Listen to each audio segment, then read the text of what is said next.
What's going on, everybody, and welcome back to Season 3, Episode 3 of Hit the Books, the podcast where we dive deep into the world of sports and sports gambling. Each episode, we break down all the NFL matchups and trends for the week, provide analysis, and offer up our best bets and betting advice. So let's jump into this week's episode of Hit the Books.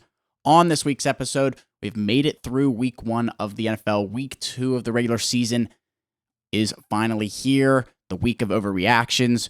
We have a full slate of games, 16 games in all, 2 special games on Monday night.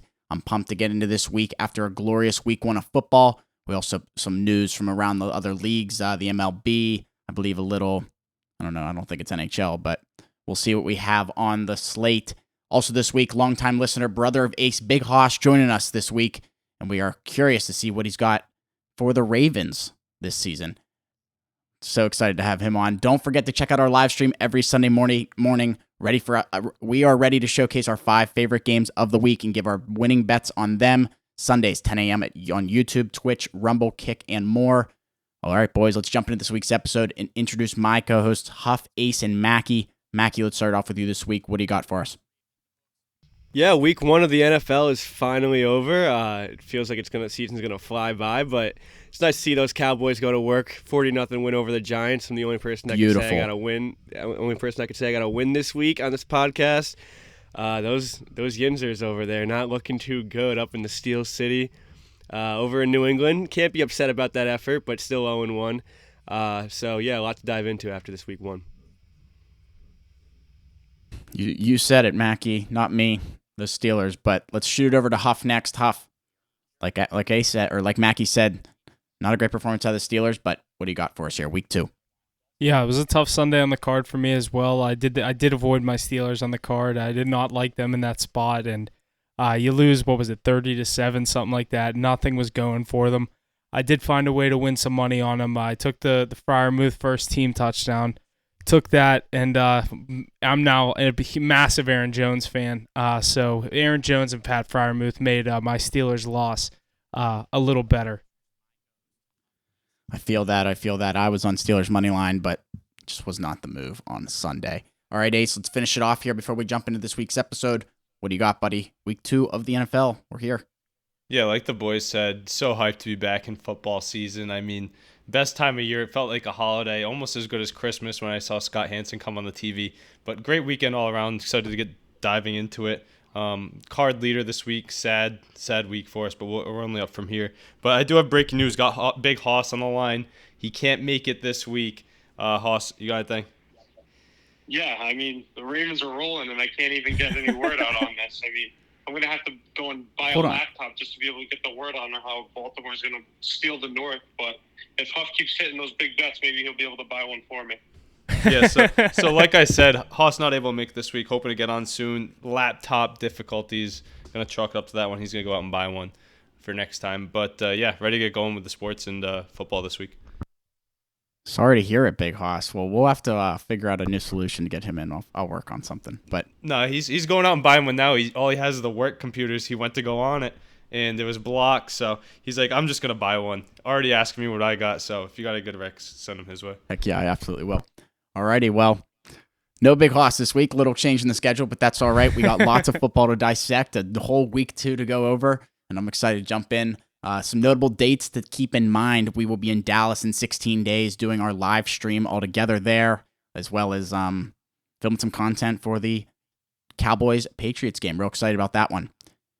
Let's get ready right into this week's episode, our starting segment for this week. Let's do top 3 NFL Sunday snacks or foods. Just what are your favorite snacks on a Sunday, NFL Sunday? We're right into Week 2. It's a good time to start talking about what we're going to be eating each week. Mackie, you want to get us started? Yeah, I'm not going to put weenies on a blanket on here like Ace probably is. But, yeah, I could dive right into this. Number 3, we'll go with the wings. You got to have the wings. Honestly, you can go with the boneless in this situation as well. You kind of want to go bone in, but you'll go with the boneless. Boneless? I'm saying both. Relax over there, H. Number 2, just like the chili nachos, like that everything get messy and everything. Have it out on the ottoman while you're watching football. Just display it out there. Got to go with that for number 2. Number 1, I don't know. Give me a second to think. So is it really number one if you can't think of it? I wasn't going in order. I was just going like 1, 2, and 3. All right. Let's go with the beer.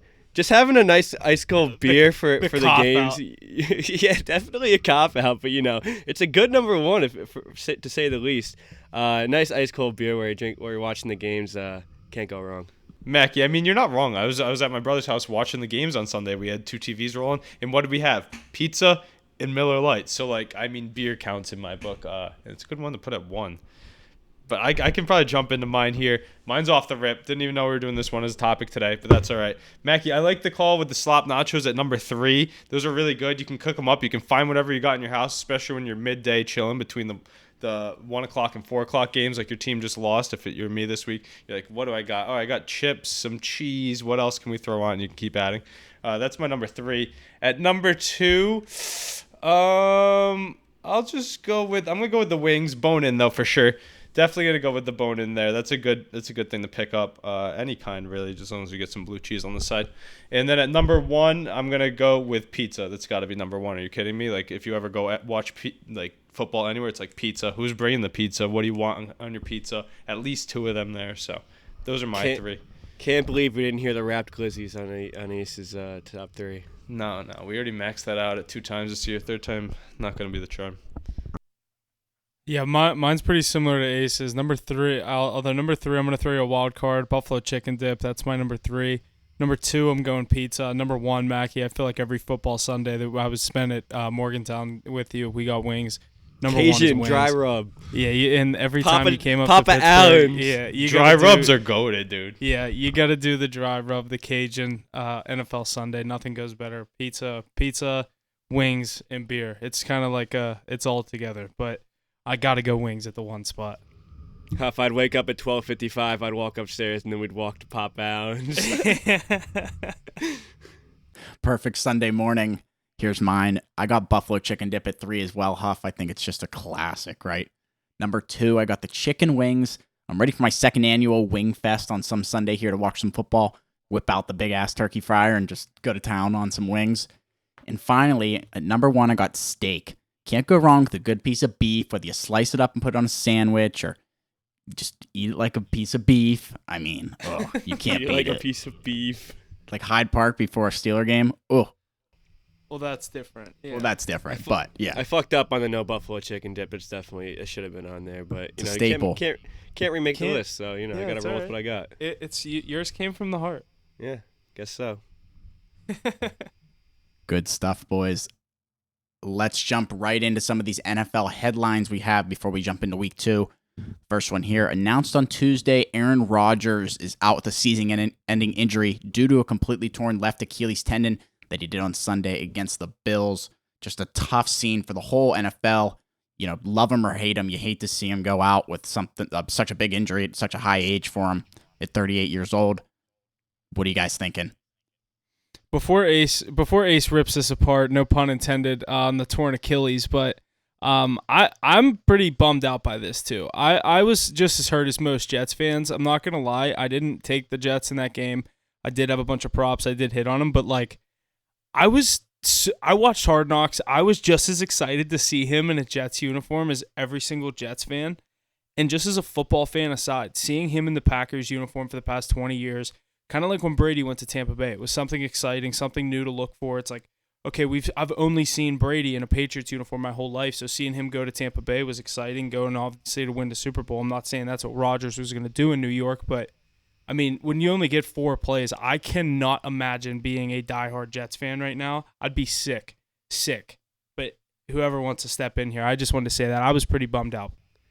Yeah, you just absolutely hate to see something like this. It's probably the most anticipated start that we were looking forward to. Everyone wanted to see Aaron Rodgers in a Jets uniform. Got to see him for 75 seconds, and then a 39-year-old decided to tear his Achilles, but just not something we wanted to see. I was actually watching the game with a Jets fan, and he was basically crying, saying the Jets are cursed. But they go on to win the football game. So props to that defense, having a good game, having a good ending. Josh Allen likes to turn the ball over a lot. So future's not looking too good for the rest of the season for the Jets, but we'll see what Zach Wilson can do, right?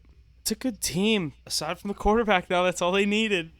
You know all they've ever needed, though. You know what's crazy is I I like this Jets team without Aaron Rodgers more than I liked it with Aaron Rodgers. No, you like it more as a fan without Aaron yeah, Rodgers. Yeah, I do. I really do. And like, I don't mind them. Like Aaron Rodgers, stuck up asshole, leaving the Packers high and dry. That's crazy to me. I was a fan of him until he walked out. I don't like when people do that. Brady wasn't happy that he did it, but the Patriots kind of cut ties with him on the other end, if you know what I'm saying.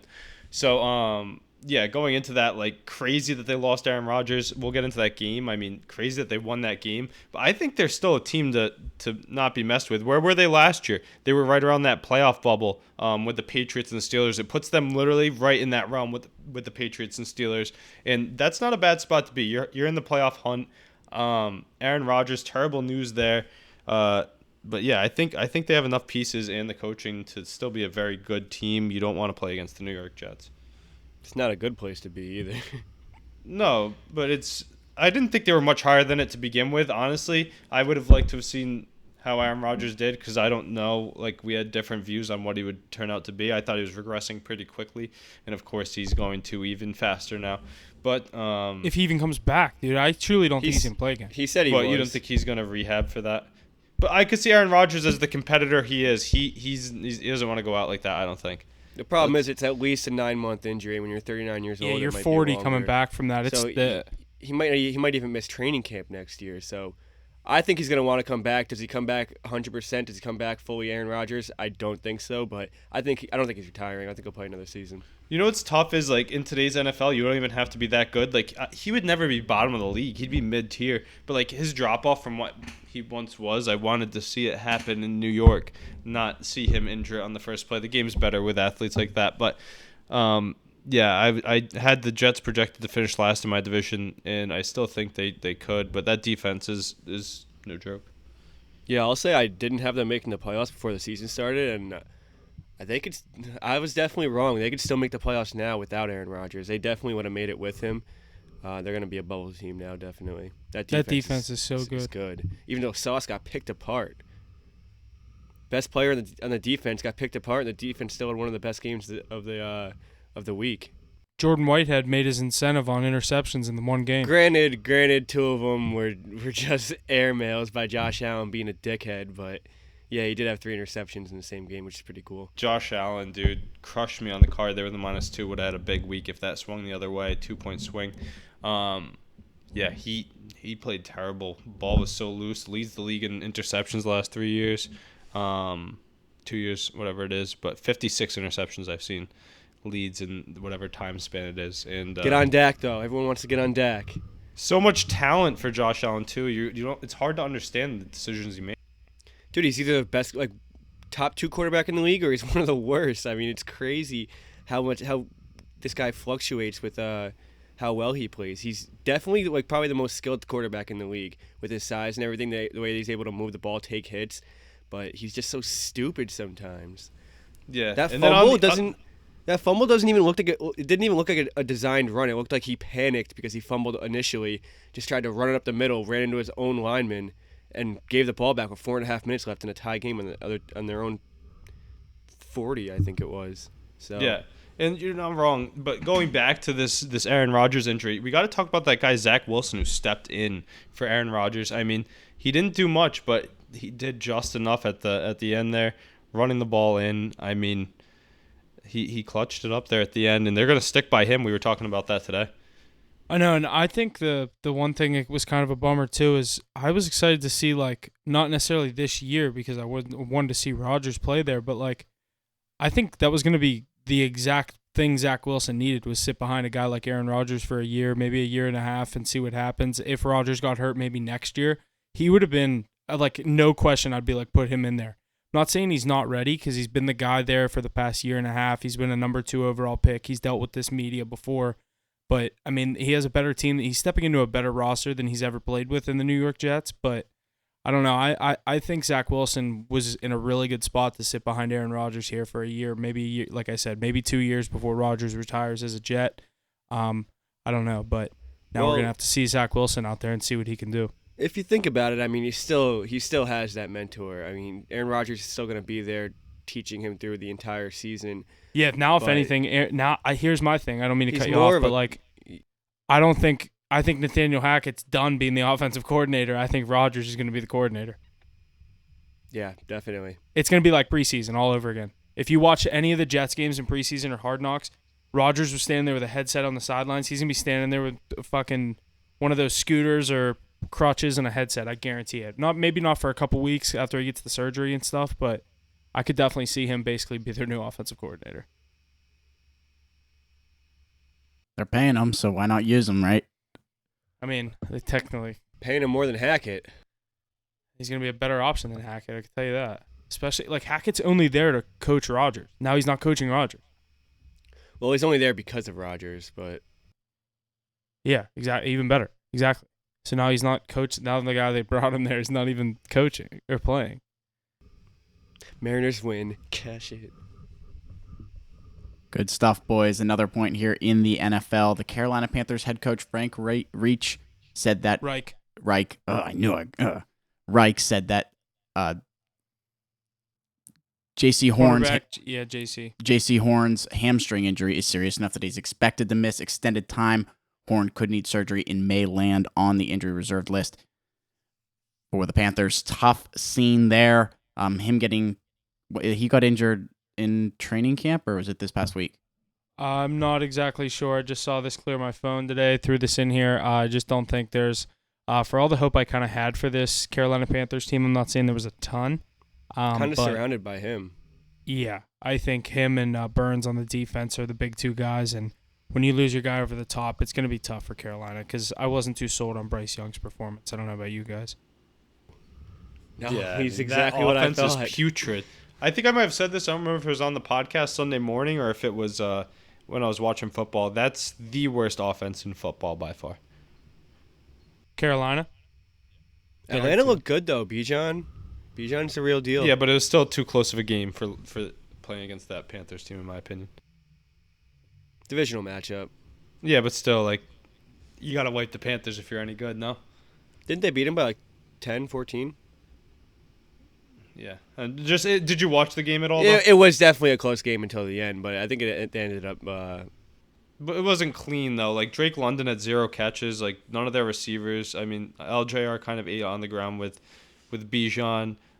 Pitts didn't even do too much. He didn't do bad. But, yeah, it's Desmond Ridder. I don't know. Alrighty, boys. Let's go through some of these games, our team's games from this week 1. The 49ers and the Steelers. Not a great matchup for the Steelers here, losing 30-7. Huff, any words on that? More than what you said in your intro?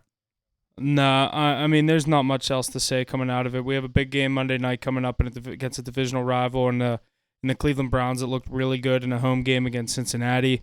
I think Pickett needs to have a huge performance to kind of put that one behind him. That's a tough 49ers defense. I don't want to say I expected that, but I expected it to be hard for them, and that's obviously why I didn't take them or bet on them on the money line because I wasn't sold on them to win that game. But when you lose a guy like Hayward, a defensive leader on the defensive line, I know you still have Watt, but that we lost Hayward now for a couple of weeks. He's going on the IR, so Deontay Johnson's now doubtful. George Pickens is now immediately going to have to slide into a number 1 receiver role, so we're going to have to see what this young Steelers team can do because I'm still not sold on Matt Canada as an offensive coordinator, and the Steelers I don't know what he does, but they will not get rid of him. He's locked in there. Here's a good stat for you guys, at least. In the last 2 seasons, NFL teams that lose by 10-plus points in week 1 are 9-3-1 against the spread in the following week. I saw that, Mackie. That's a fantastic stat.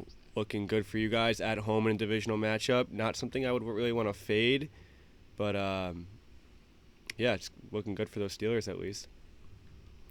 Yeah, I mean, I was high on those 49ers coming into this week. That's a tough matchup for the Steelers. And on the live stream Sunday morning, you guys, even Mac, you sided with the Steelers there. My brother took them too. I was like, this is the play of the week. I locked this in when the lines came out originally. I think I might have even said that in the chat. Like, Niners -2 is one of my favorite lines. No disrespect to the Steelers, who I think are a good team, but that's just way too good of a team. That's the class of the NFC right there. Mackie, I know your Cowboys are on the up and up, but they're number 1 in our power rankings for a reason. I think that they're my Super Bowl pick this year. That team's loaded in every single position. Brock Purdy's going to make a career out of being Mr. Irrelevant. Not much the Steelers can do in that one, in my opinion. They're just overmatched in every position. If you think about it, solid coach, right, who's due for a ring, great coaching tree coming off him. We love all the other guys that come out of the Shanahan tree. But they have one of the best offensive lines in football, the best defense, skill positions, you name it, Brandon Ayuk and Deebo Samuel. Some good depth behind them as well. Christian McCaffrey, the best running back in the league. George Kittle, top 3 tight end. I mean, it's nuts, the offense they have, and that's what you can do when you pay your quarterback, like less than $1 million? Nothing. Basically nothing. He's Mr. Irrelevant. He doesn't make shit. And he's balling. But I think the Steelers can bounce back. Another tough matchup, though, because it's a divisional on Monday night. Like, tough game to come back from playing the 49ers. I like the prime time, though. I like the opportunity. That's a big Steelers thing. Though? Second game of the night, too. Second game of the night in Pittsburgh. You got to hope that can bring some good juju. But, like, yeah, I like the Steelers team to be pesky all year long and fight for a wild card spot. But schedule tough in the first week to the best team in the league in the 49ers. Just need that quarterback to step up. You think that's what it is? 100%. 100%. Defense our is getting linebackers worked. look so bad too. I mean, our defense, TJ Watt was obviously does what TJ Watt does. I think he had a forced fumble and 3 sacks, but that's a really good offense. So you're gonna give up points to them. 30 might be a little much, but dude, Kenny Pickett was just not. What about the field position they get? But like Brandon Ayuk, I don't even think he's a top 10 receiver in the league, and he looked like one against their secondary. Well, he's the most underrated number 2 because definitely he's the most underrated number 2 receiver in the NFL, and I think it's just because everyone's so high on Debo. I was gonna say everyone's so high on Debo. I think Ayuk's a better receiver than Debo. Debo's a gadget. Yeah, I wouldn't even call him a 2. I'd probably call him a 1. Debo's just an all-around good player. He's more like a Cordell Patterson. Brandon Ayuk is probably that number 1 option. I think he's Brock Purdy's number 1 at least. That connection's been on fire ever since Purdy came into the league. And watching that beatdown of the Steelers in Week 1, it just made you think, if only Purdy could have stuck around that whole NFC Championship, because we know those Eagles like to fumble the bag late. Like I said, tough matchup there for the Steelers at 1 o'clock last Sunday. But those Patriots just barely falling to the Eagles, 25-20 there, that 4:30 matchup. Ace, what do you think about that? Patriots not able to conquer the Eagles there.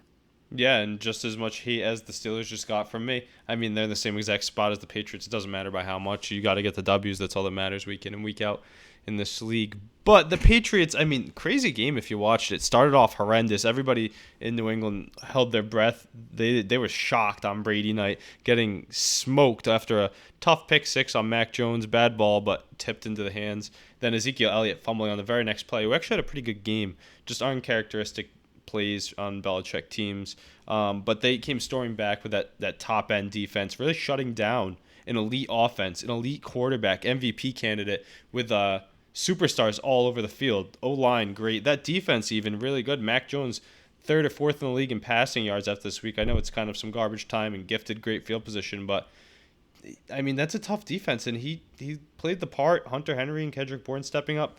Tough game. Would have liked the W, but hopefully it bodes well for the rest of the season hanging in with a juggernaut.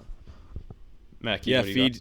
feed Zeke, am I right? No, I'm kidding, but but before I even turned around, it was 16-0 Eagles already because of the turnovers. But dude, Patriots put up a good fight. Tony Romo even said they're not going to be a layover this year. They're going to be in every game, playing hard every game. You just got to find wins. And like I said, that Eagles team is good, and you guys, that defense just made Jalen Hurts' day a nightmare.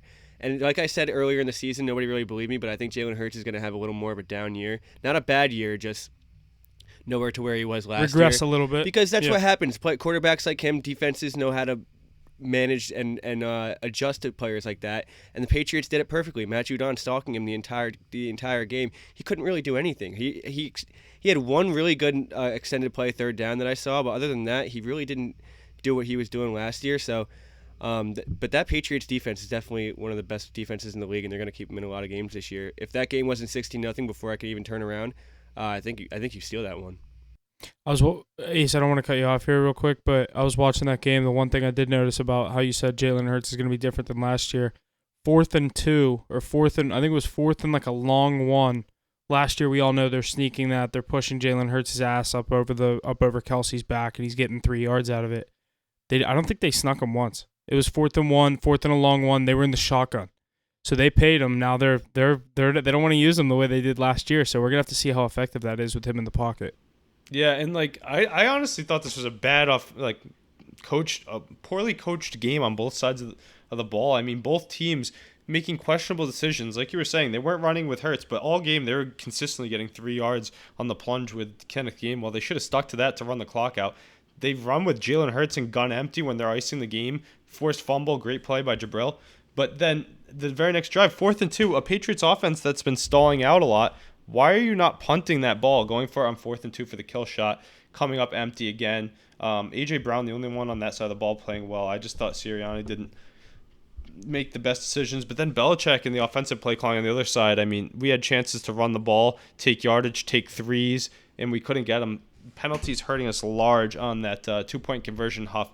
Your plus 4.5 would have covered. That was crazy. A terrible holding penalty on a Mac Jones walk-in would have been 22-25 and a field goal game. But you could tell it wasn't boding well early. Even before those turnovers, first 3rd down of the game, we had them 3rd and long, and there was a fumbled snap or something like that. And there was a penalty for lining up offsides on the Patriots. So got off to a rough start. That 2-point conversion, Ace, I was just like, are you fucking kidding me? This is how my season's going to start, a 2-point conversion that gets called back. Yep, after you see Mac Jones running in, you're like, let's fucking go. I'm like, again, no offense. We both don't root for the best teams here. I'm like, I need Mac Jones to go down and do something against the defending NFC championship or Eagles. I just need fucking points. And the whole second half, he did it. At the end of the first half, he did it. I'm like, I was like, dude, the Patriots are going to cover this game. I swore that they were going to cover that game. I did not think they were going to win. I swore they were going to lose by 3. And when it came down to that 2-point conversion, I was like, there it is. And it's so crazy. They had so many chances at the end. How many times did you get to see Mac Jones come up? And that's why Keyshawn Boutte. Who's the receiver that thought he was still in college football? Keyshawn Boutte. That's why he went undrafted. Great talent. Yeah, you can see it all over the field. Yeah, he didn't play for 2 years. Remember, he's a 5-star coming out, and he's logging big snaps with Devontae Parker out in a good camp. And he's making the play. He's just not getting 2 down. Got to get the feet down. Both of them. It happened twice. Terrible. I just remembered the big one at the end.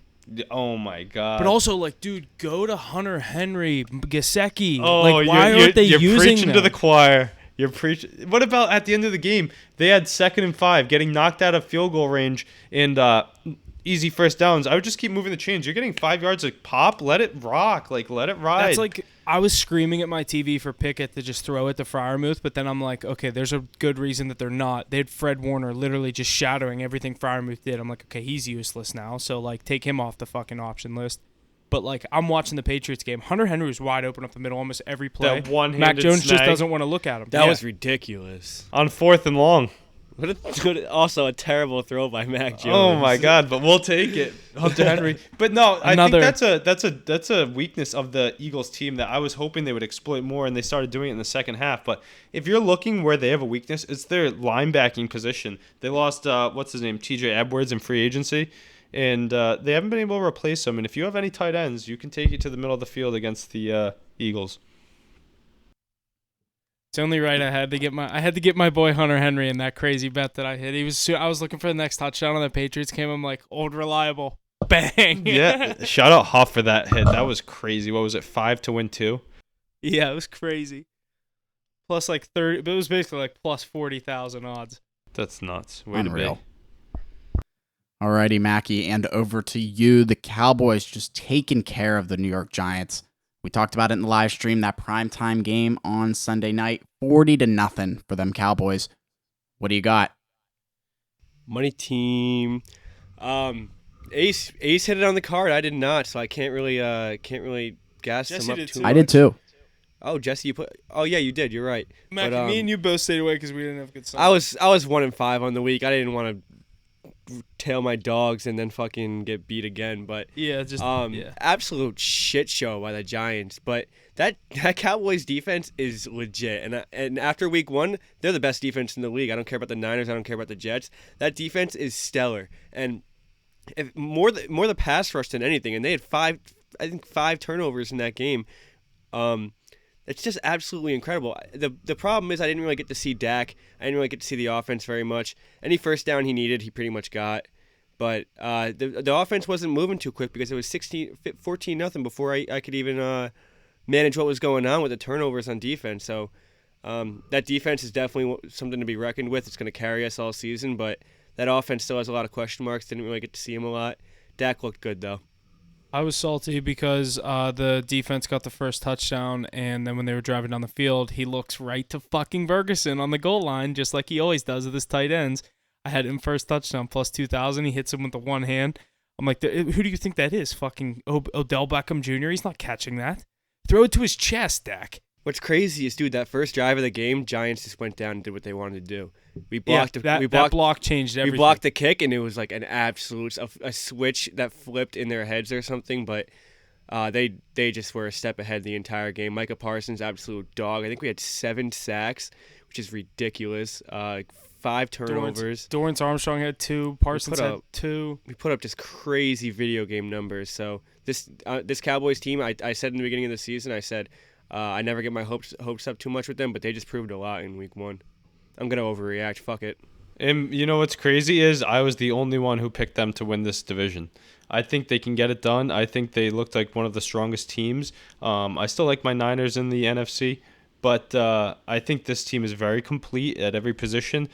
Granted, that's a light matchup. I've been talking shit about these Giants for almost the whole time I've been on this podcast, and their true colors showed there. They're not a good team. I don't think the New York Giants are anywhere near a good team, but against a juggernaut, it's easy to say that. So I'm excited to see them play the Eagles, but they showed us everything we're looking for. Only thing I don't like is how Micah Parsons is out on his podcast saying they're going to the Super Bowl. Like, you ever heard of a jinx, buddy? Like, that's the one thing you don't say. I don't like that he has a podcast. I don't like that he plays a game I like that. I do like that. And then goes on the mic and talks about it. I don't like how he talks about Aaron Rodgers. I don't like how he talks about all this shit. He talks about You're Daniel a football Jones. player. You do this at the end of your career or after your career. You don't do it 2 or 3 years into your career. You don't like the Kelseys? They're cool. I obviously like them because I don't know, it's different with them. But they're also towards the end of their career. They both proved themselves. No, Michael Parsons is a dog though. Yeah, but it's the type of thing that comes back and bites you in the ass because you're talking all over the mic, and then he hasn't lived have up to the hype yet. He hasn't won yet. Well, he's lived up to the hype. Don't get me wrong, but people have it out for you when you're on the mic every week. That's why I like Mike on the mic. He's pretty good. I just don't like the whole concept of it. You know what I mean? Like you're an athlete right now. Be humble. Be an athlete. Yeah. Yeah, but he plays for the Dallas Cowboys. If there's ever a guy to have a loud mouth and back it up with his play on the field week in and week out, I mean, why not do it in Dallas? And Michael Parsons, dog, going for that depoy this year. Did you guys see Sandy Alcantara as a torn UCL too? That's probably why he didn't pitch well this year. Yeah, or they're just saying that because that's why. Yeah. He has been good as of late, though. I think he's done for the year now. Well, they're done. Actually, they're kind of in a race. Yeah. Yuri Perez, dog.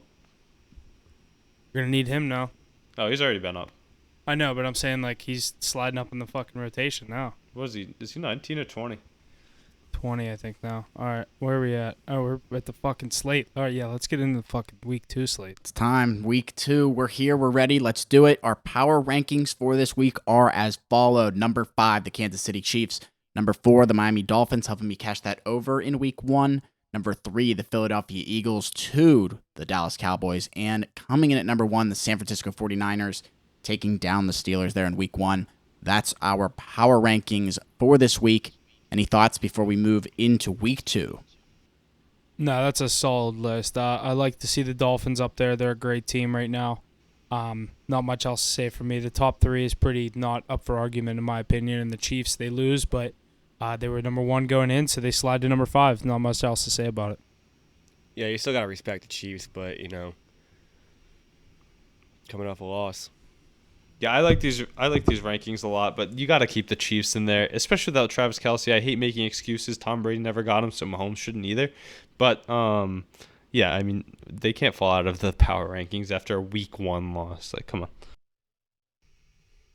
I'm taking the over in this Red Sox-Yankees game. It's on TV in about 10 minutes. Go Sox. All right, alrighty, boys. Week 2, we're here. Let's jump into it. Thursday night football, 8 p.m. Minnesota Vikings at the Philadelphia Eagles.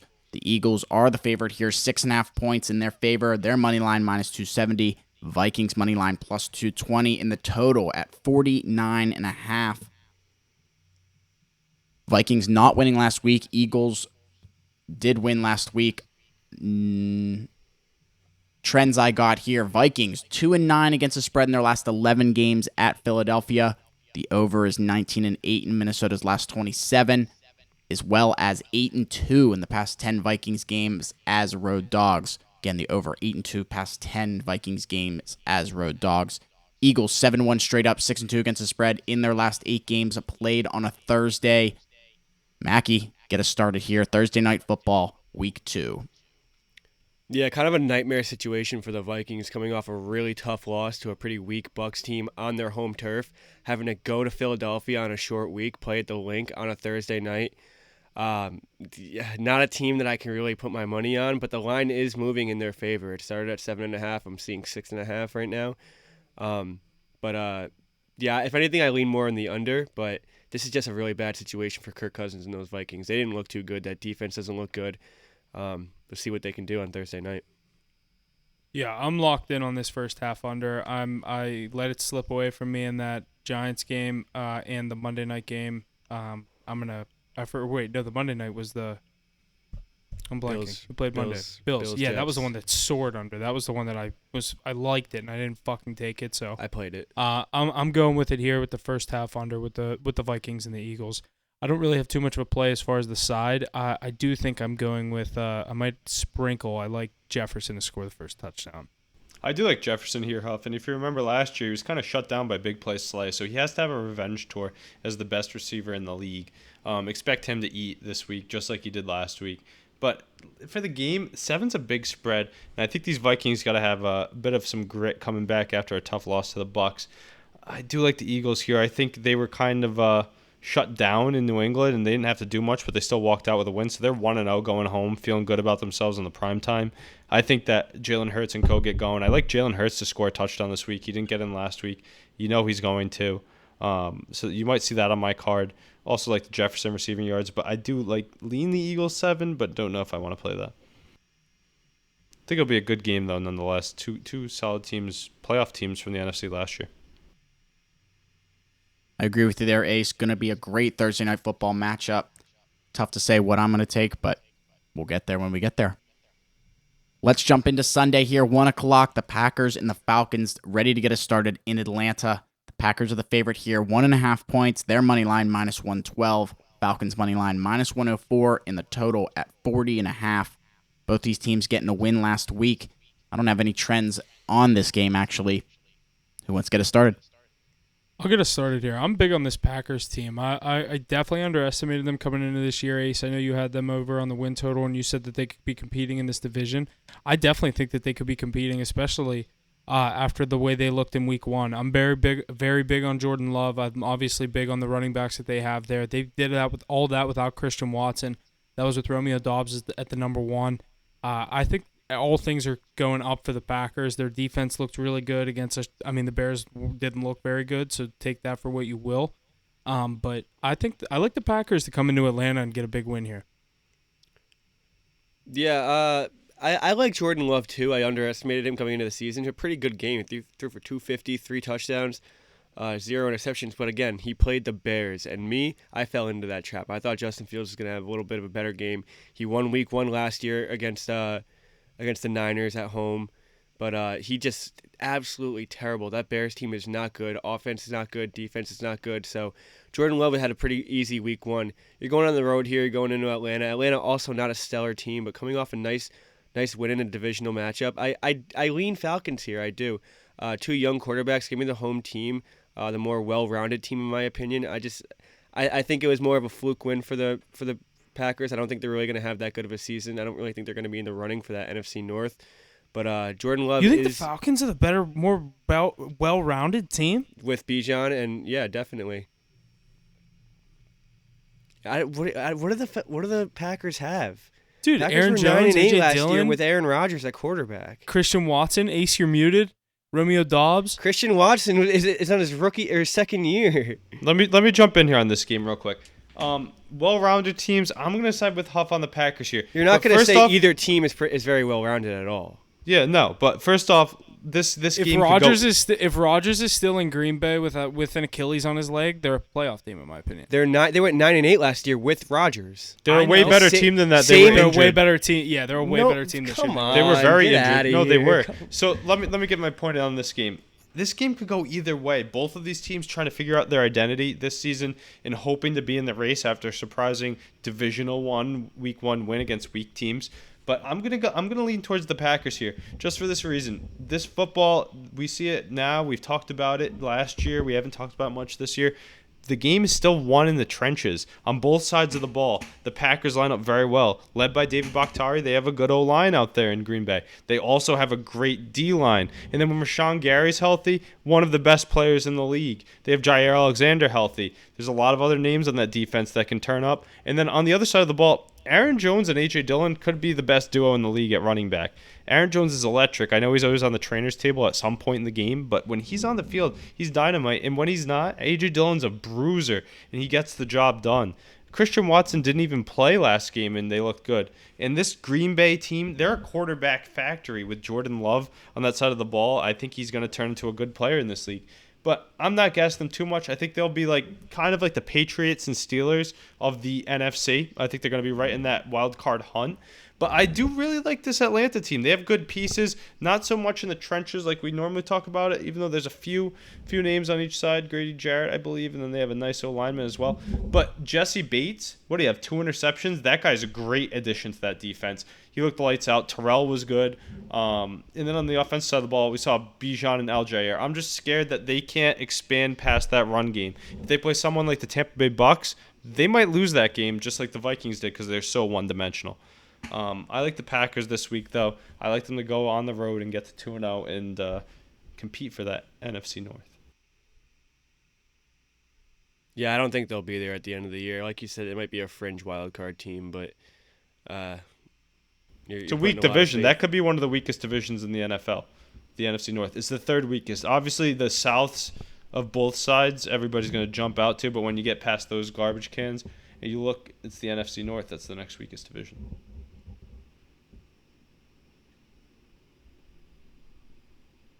Going to be an interesting 1 o'clock matchup there. I think Panthers and Falcons, just two teams unknown. I don't love anything on this game so far, but we'll see what we get to on Sunday. The next game on Sunday, the Bears and the Bucks in Tampa Bay. Tampa Bay getting a win last week, but the Bears not. So the Bucks are the favorite here, minus 2.5 points. Their money line minus 152. Bears money line plus 128, and the total at 40.5. Only trend I got here, the total has gone over in 9 out of Chicago's last 12 games. That's sitting at 40.5. Ace, why don't you get us started here on this 1 o'clock matchup? Yeah, I mean, this Bucks team, I kind of gassed up that defense, that Super Bowl caliber defense all summer long, and I kind of got shit on for it, but they're still right there, and they showed that last week. They're one of they're maybe the most stout run defense in the NFL. I know the secondary is not too hot. Losing Jordan Whitehead doesn't help, but that run defense with Devin White, who's a Vita Vey, Levante David, and Shaq Barrett. There's a lot of other good guys on that defense too, and Mike Evans and Chris Godwin still doing their thing. Mike Evans more so, with Baker Mayfield getting all fired up. I don't think they're a playoff contender at all, but I think they could hit that win total over this year. And I think they might be able to take this one this week. The Bears team so underwhelming, couldn't move the ball at all. Literally at all. It was embarrassing to watch. All those garbage time stats made Justin Fields' day look not so bad. But high expectations. I don't know, though. An overachieving Tampa Bay Bucks team coming off of a win, they might be riding too high, and they're really not that good. So the Bears could go in there and steal one. You won't see this on my card, but I'm going to lean Bucks for this one, but it's going to be a lot tighter than you think. Reminiscent of that Bears-Niners game last year. I think that's how they would have to steal it. I'm kind of on the same page as you. I do lean on Tampa Bay here, but for me to think they start out 2-0 just doesn't sound right for the opinion that I had coming in the season for them. But like you said, the Bears aren't giving me any reason to take them here. In my opinion, I want to say they got the line right, because in my opinion, these are kind of two equal teams right now. You give the home team the field goal. It's just, if you would have told me we would have seen the Bucks in week 2 as a minus 150 favorite, I mean, I think I don't know. I obviously it's tough to say, but I don't know. I lean Bucks here, but I'm definitely not gonna lock anything in here on this one, I don't think. Yeah, also a game I'll probably be staying away from. Probably the worst game of the week. There's a few really bad games this week, but this is definitely up there for one of the worst. Bears already on my no bet list. I don't care if it's one weekend. That was atrocious. Can't believe I actually threw money on that. But I lean Bucks in this pretty shitty 1 o'clock game. I don't think anybody's going to have this one on the card, but I think it's going to be a one-score game, and I think that's got to sway to the veteran Bucks' favor at home. Another matchup, going to be an interesting one coming into Sunday there, 1 o'clock. Another one I don't know to take anything on, but yeah, probably won't be on my card. Let's keep moving. Seahawks and Lions in Detroit. Detroit's the favorite here, minus 5.5 points. Their money line sitting at minus 220, and Seahawks money line at plus 184. Total sitting at an even 47. The Lions striking at those Chiefs last week, getting a win. Seahawks getting a loss. Huff, why don't you get us rolling here on this matchup? Yeah, I'm all over the Lions here. I really like them in this spot. I'm not sold on anything that Seattle's cooking up right now. That loss that they had last weekend to an LA Rams team that I kind of said could be pesky this year. So not saying I didn't see that coming. It's a divisional game. I know they kind of looked very bad, but they started out the game pretty good. Geno got pressured early by Aaron Donald. We saw that meme of him screaming, "Oh my God," whenever he saw him coming down the middle. But I don't know. I'm not too big on these Seahawks this year. I think this line is right in a really good spot for the Lions. I like to get them by the 6 points to win or more. I'm going to take the Lions minus 5.5. This one's such a tough game for me. I keep swaying both sides, and I like that money line or the +6 with the Seahawks. That's what I've been seeing it at. I think they have to bounce back after a tough game against the Rams. I don't think they're a good team. I don't think they're going to go back to the playoffs. But I think that Lions team is going to be riding high after that Chiefs game. That's what they're preparing for all summer. And I think this one's going to be tight, and Geno Smith and co. could get the job done in Detroit. I expect a high-scoring affair. I think these two teams matched up last year, if I'm not wrong. If not, there's similar games for the Lions last year. I could see an over in this one for sure. I think it's going to be high-flying for two mid-grade quarterbacks. Ace, I'm pretty much seeing this game the same way you are. I'm actually kind of leaning Seahawks on this one. I think Pete Carroll makes a lot of adjustments in this Week 2 game.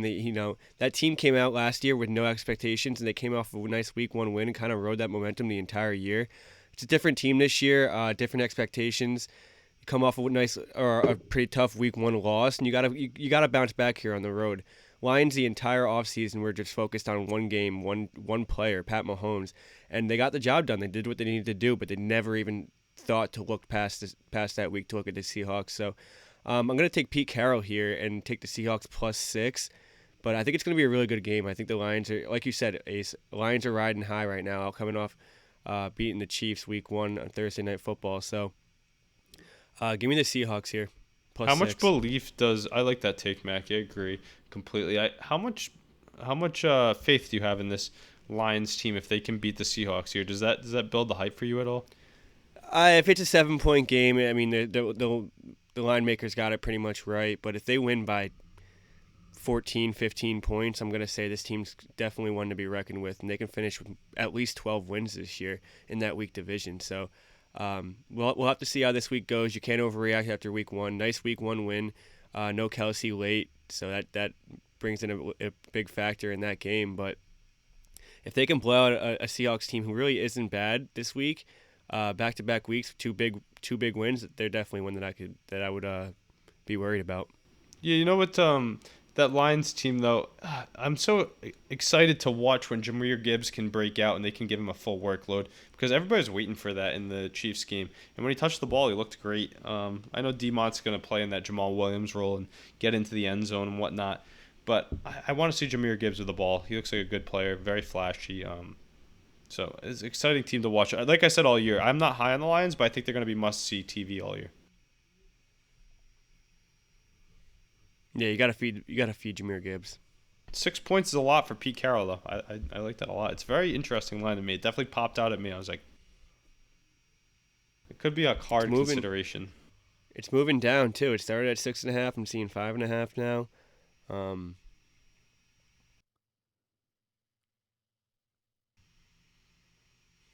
Alrighty, guys, let's keep moving here. Another 1 o'clock matchup in Buffalo. The Las Vegas Raiders and the Buffalo Bills. Bills are the favorite here, 9.5 points. Their money line sitting at minus 450. Raiders money line plus 350. Total sitting at 47. Yet again here, Raiders with a win last week. Bills with a loss. Trends I got here. The total has gone over in 5 out of Vegas's last 5 games against Buffalo. And Buffalo is 12-2 straight up in their last 14 games at home. The question is, do you like the Bills with the spread here? Mackie, why don't you get us started? Yeah, I cannot bet on a Bills team like that played that bad on Monday night in a 9.5 point spread against a team that had a nice game last week. Jimmy Garoppolo and that team looked really nice. And, you know, with the guy who turned the ball over 4 times last week, you're going to have Max Crosby breathing down your neck every single snap. He's going to want to get rid of that ball. He's going to make some bad decisions, or he's just going to take a few sacks, which he's not a very prone quarterback to taking sacks because of how big he is. But the media's on him right now, and he knows it. And he knows how much he turns the ball over. He's going to be very weary of that, and I think he can have a pretty tough week with Max Crosby breathing down his neck. He's going to get to him every single time, and when he doesn't get to him, he's going to make sure he goes out of his way to get in his ear. So I definitely lean Raiders plus 9.5. I like Jimmy Garoppolo's game. Very confident. Him and Devontae Adams have a nice connection over there. You could see as they were driving downfield, he had one red zone interception that was a tip ball, but they probably should have won by more than 1 point against the Broncos last week. So I kind of like this Raiders team. I like them plus 9.5. Might not be in the card, but just because going into Buffalo is pretty tough. But I do really like that line for the Raiders. Yeah, I mean, you're saying a lot of good things about the Raiders that I agree with, but I got to think this is a get-right game for Josh Allen. Weak defense here. He's got to get back to form. I'm not going to touch this game at all. Weird spread. I definitely think the Bills win this week, but I think Josh Allen has a good day. I think I could see him putting up 2 or 3 touchdowns, maybe running one in himself as well. Definitely 300-plus against this weak Raiders defense, and I could see both teams at 1-1 at the end of this week, but I don't think I'm touching either side with the spread. Yeah, I was going to say I wish this was like a 6.5, but obviously it's 9.5 for a reason because I like the Bills, but I'm not going to take a 9.5 point spread. I said it last week. I'm not normally all over those. I'm not going to jump at this one either. But I do lean on the Bills here. I like the Bills. This is a definition of a get right game if you're Josh Allen and the Bills.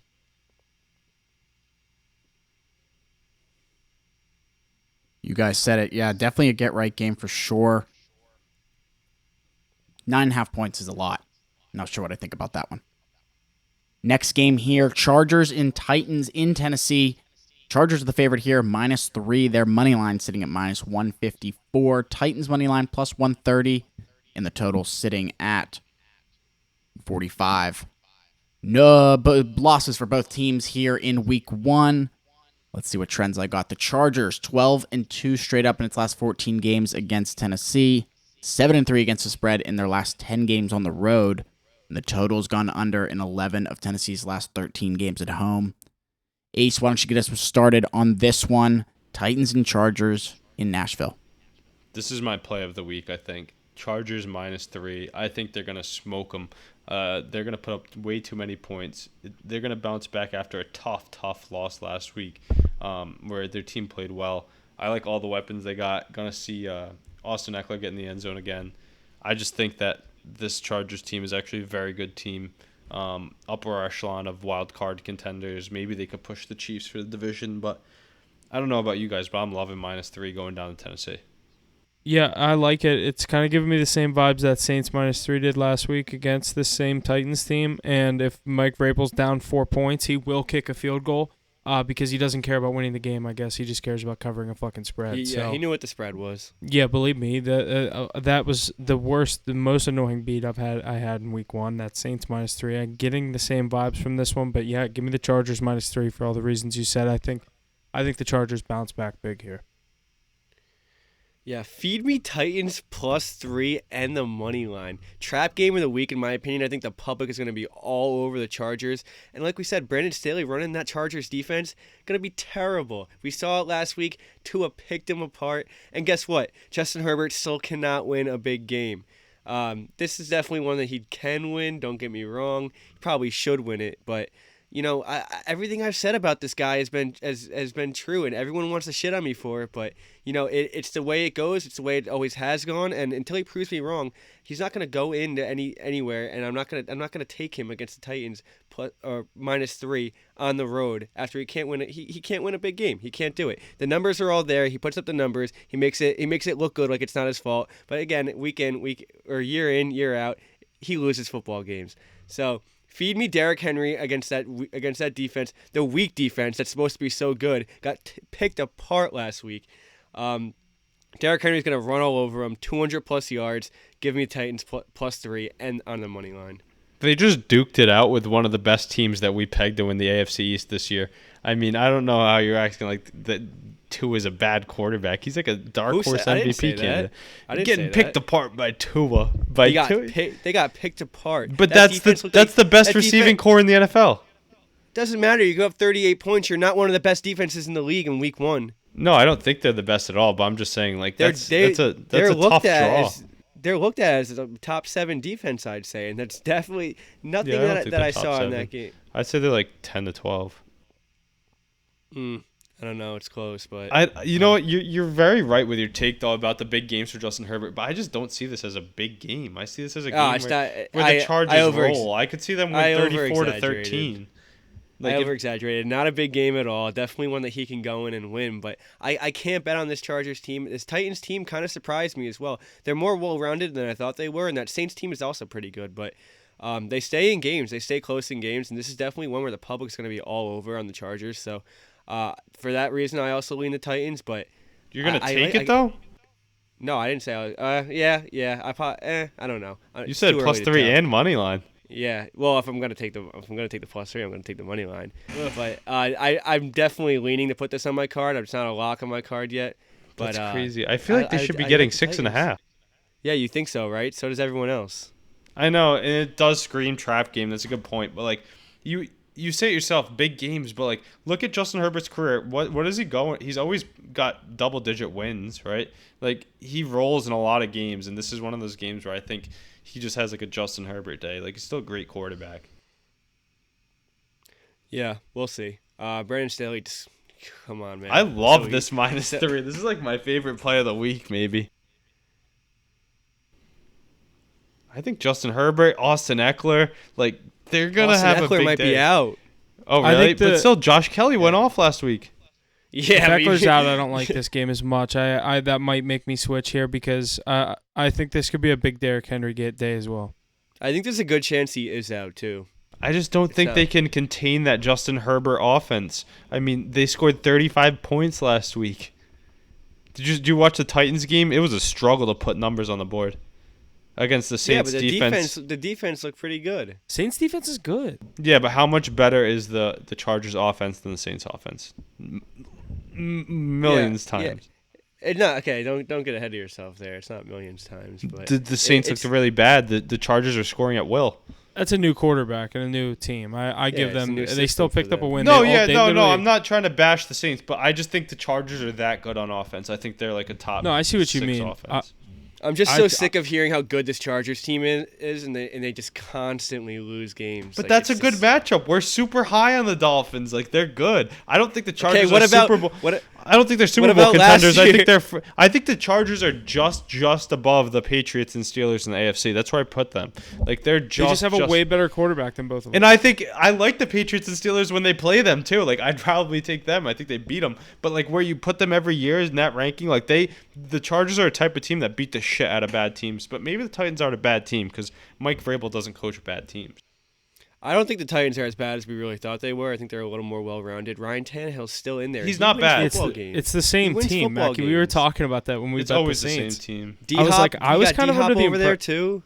I was kind of under the impression that it was Malik Willis, and it's Ryan Tannehill, and you add D-Hop. I wasn't big on that signing. I'm still not.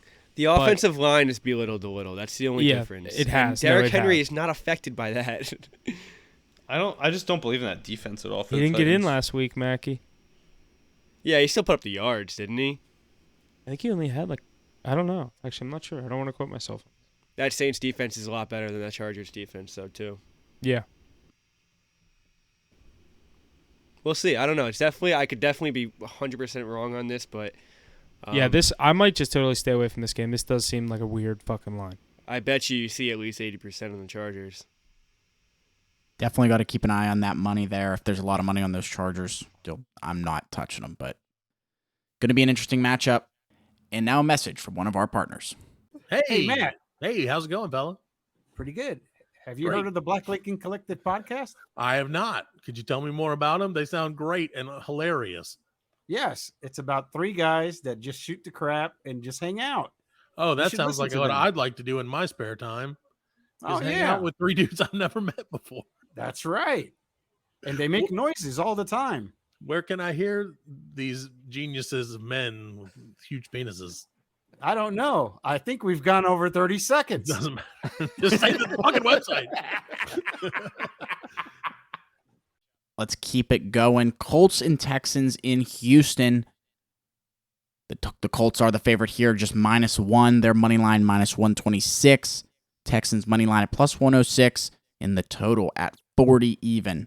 Kind of low there for the week here. Both these teams getting a loss last week. The only trend I got here, the total has gone under in 6 out of the Colts' last 7 games when playing the Texans.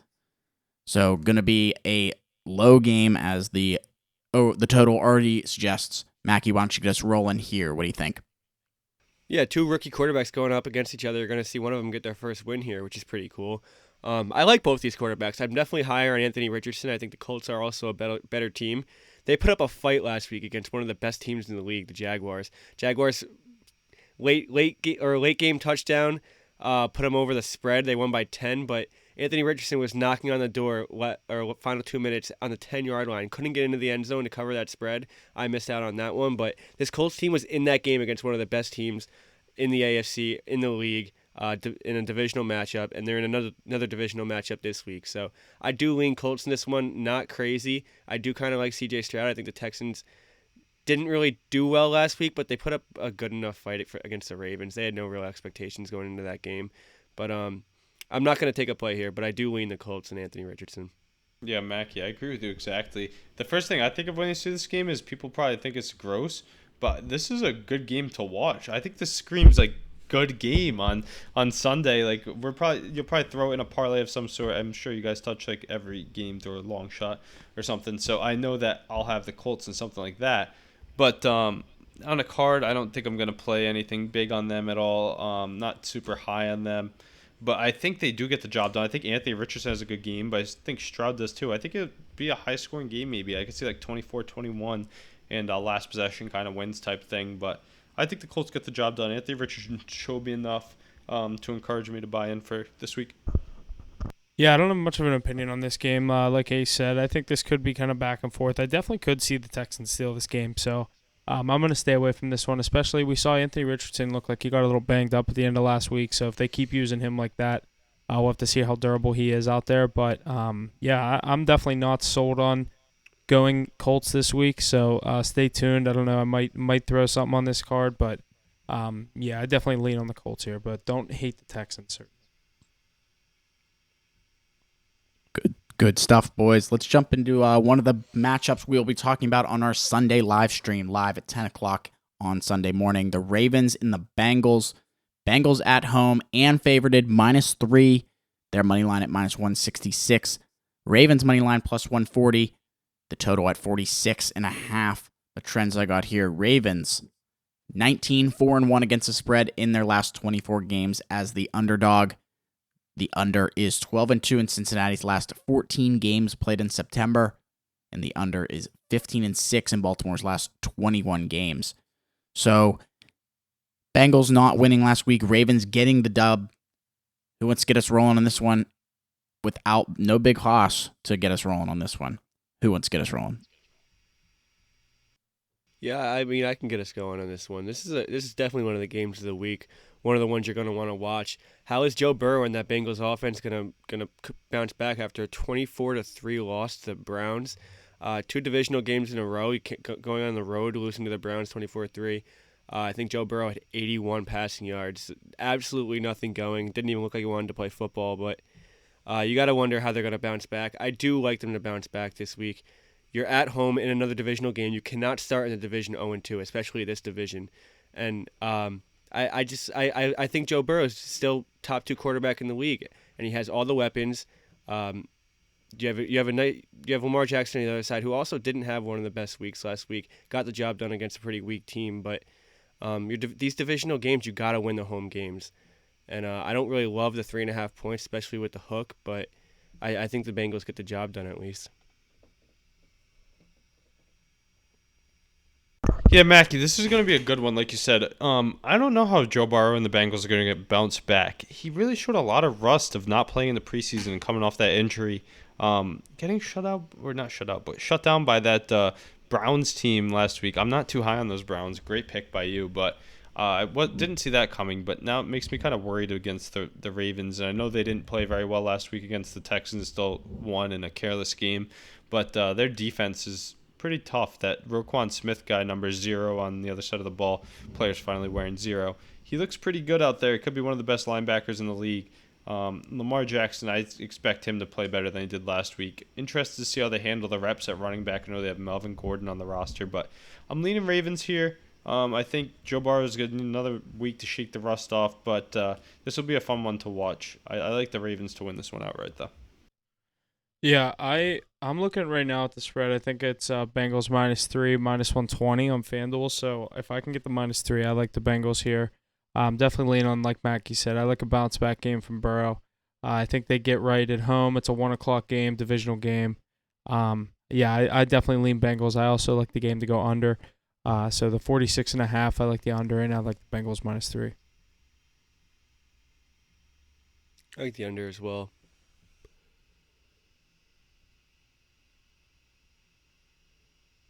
Alrighty, boys, let's jump into our last 1 o'clock matchup here. Another one we're going to talk about on our live stream. The Chiefs and the Jaguars in Jacksonville. The Chiefs are the favorite, -3.5. Their money line, -180. The Jags money line, +152. And the total at 51.5. The Jags getting the win last week, but the Chiefs falling short to those Lions. The trends I got here. Jags have lost 7 in a row straight up versus Kansas City. Their last win was November 8th, 2009, so many, many years ago. Over 15-6 in Kansas City's last 21 games on the road, and the Chiefs are 19-5 straight up in their past 24 conference games, but are 3-12 against the spread in their last 15 versus the AFC. What do we see happening here? Our final 1 o'clock matchup. All right, yeah, that's fine. I can start us out here. So, obviously, I think Kelsey's playing in this game. Chiefs everyone's looking for a bounce-back game from the Chiefs.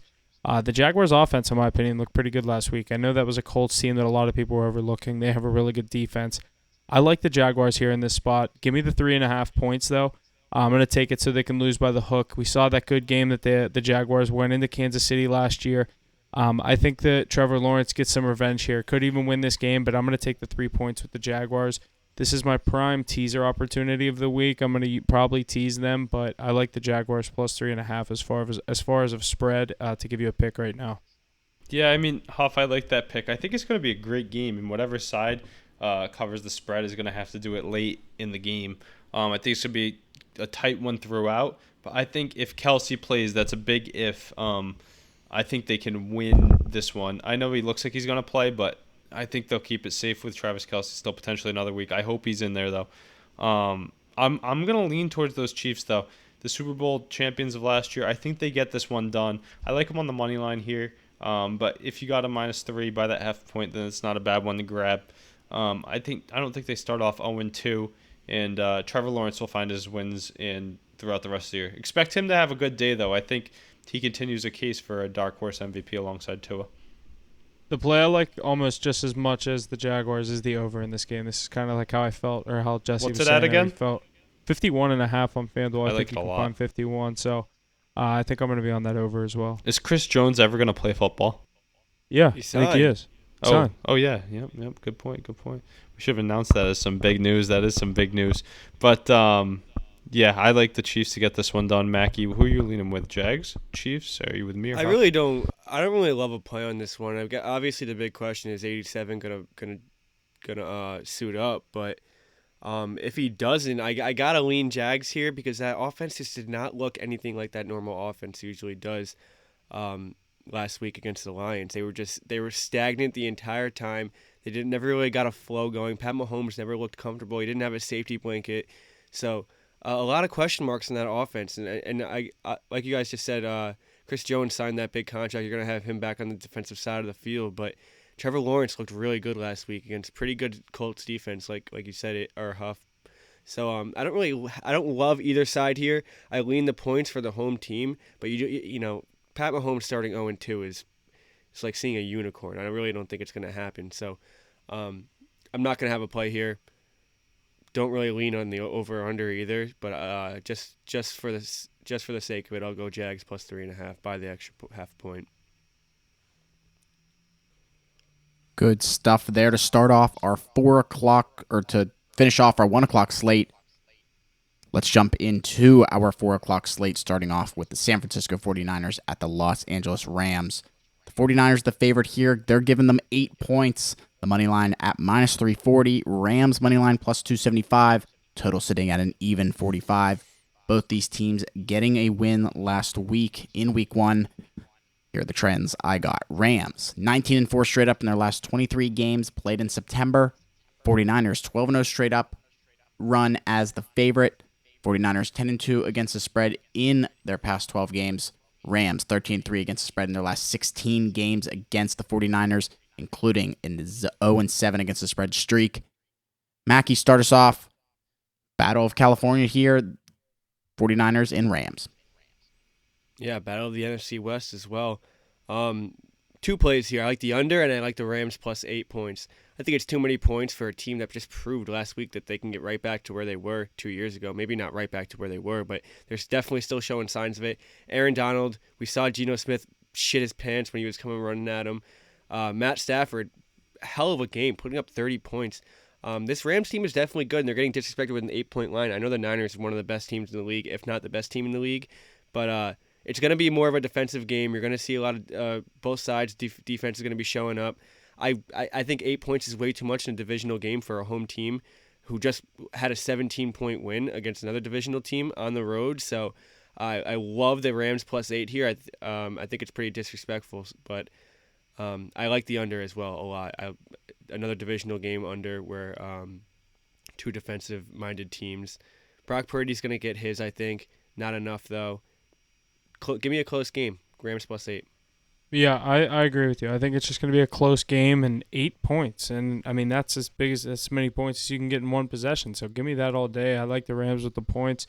Another great tease opportunity. You can get them at like fucking 14.5. That's great if you ask me. I do also like the under. And when you get an under game and 8 points, yeah, I'll take that every day. I'm all over the Rams here. I did see a stat that was pretty cool. The Brock Purdy and Matt Stafford matchup this Sunday will be the first ever number 1 overall pick versus a Mr. Irrelevant quarterback in NFL history. That's pretty cool. I didn't know Matt Stafford was number 1 overall. Go Dogs. Yeah, the Lions tanked for him. Yeah, I mean, let's think about this, though. The Pittsburgh Steelers are a much better team than the Los Angeles Rams. And I know you're saying it's a lot of points, but, like, maybe I shouldn't overthink this one. I should just cards Niners minus 8 this week just to ride with how good I think they are. I know it's a divisional game, and shout out to the Rams. I think they played great. I think they could finish higher. They could finish 2 or 3 in the division this year. Good coach out there. But I don't know. Why would I overthink this? I mean, they just decimated the Pittsburgh Steelers, and you know how much better the Steelers are than the Los Angeles Rams.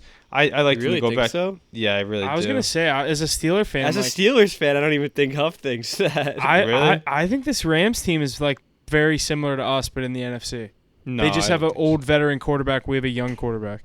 I don't like their running game. I don't like their wide receivers. I don't like their defense. I don't love the Steelers running game. The Steelers all around are probably definitely a better team. If you put Matthew Stafford on that Steelers team, they're a way better team than the Rams, vice versa. And Aaron Donald. I want Aaron Donald too. But they have Matthew Stafford and Steelers have Kenny Pickett. So yeah, I'm just not going to overthink it though. I'm going to rock with the minus 8. You might see it on my card. Honestly, it's a lot of points. Maybe if I do a teaser, I could get one with the Seahawks and the Niners. That wouldn't be a bad play. I think either way you can tease this game and win. Yeah, because if you can get points for that many. But, like, the thing is, Between 2 I'm and nervous 14. betting. I'm nervous taking points against the San Francisco 49ers. I'm not going to do that. I'm advising our listeners, I wouldn't. It's not a safe play. That's not a good team to do it against. I know it's a lot of points, but I don't know. I don't like this that much. I think this Niners team, I talked about them earlier, they're one of the best teams in the league. How are you going to stop them? How are they going to score? I mean, that O-line for the Rams is not too special, so I don't know. I know it's Neither divisional. is that defense. Huh?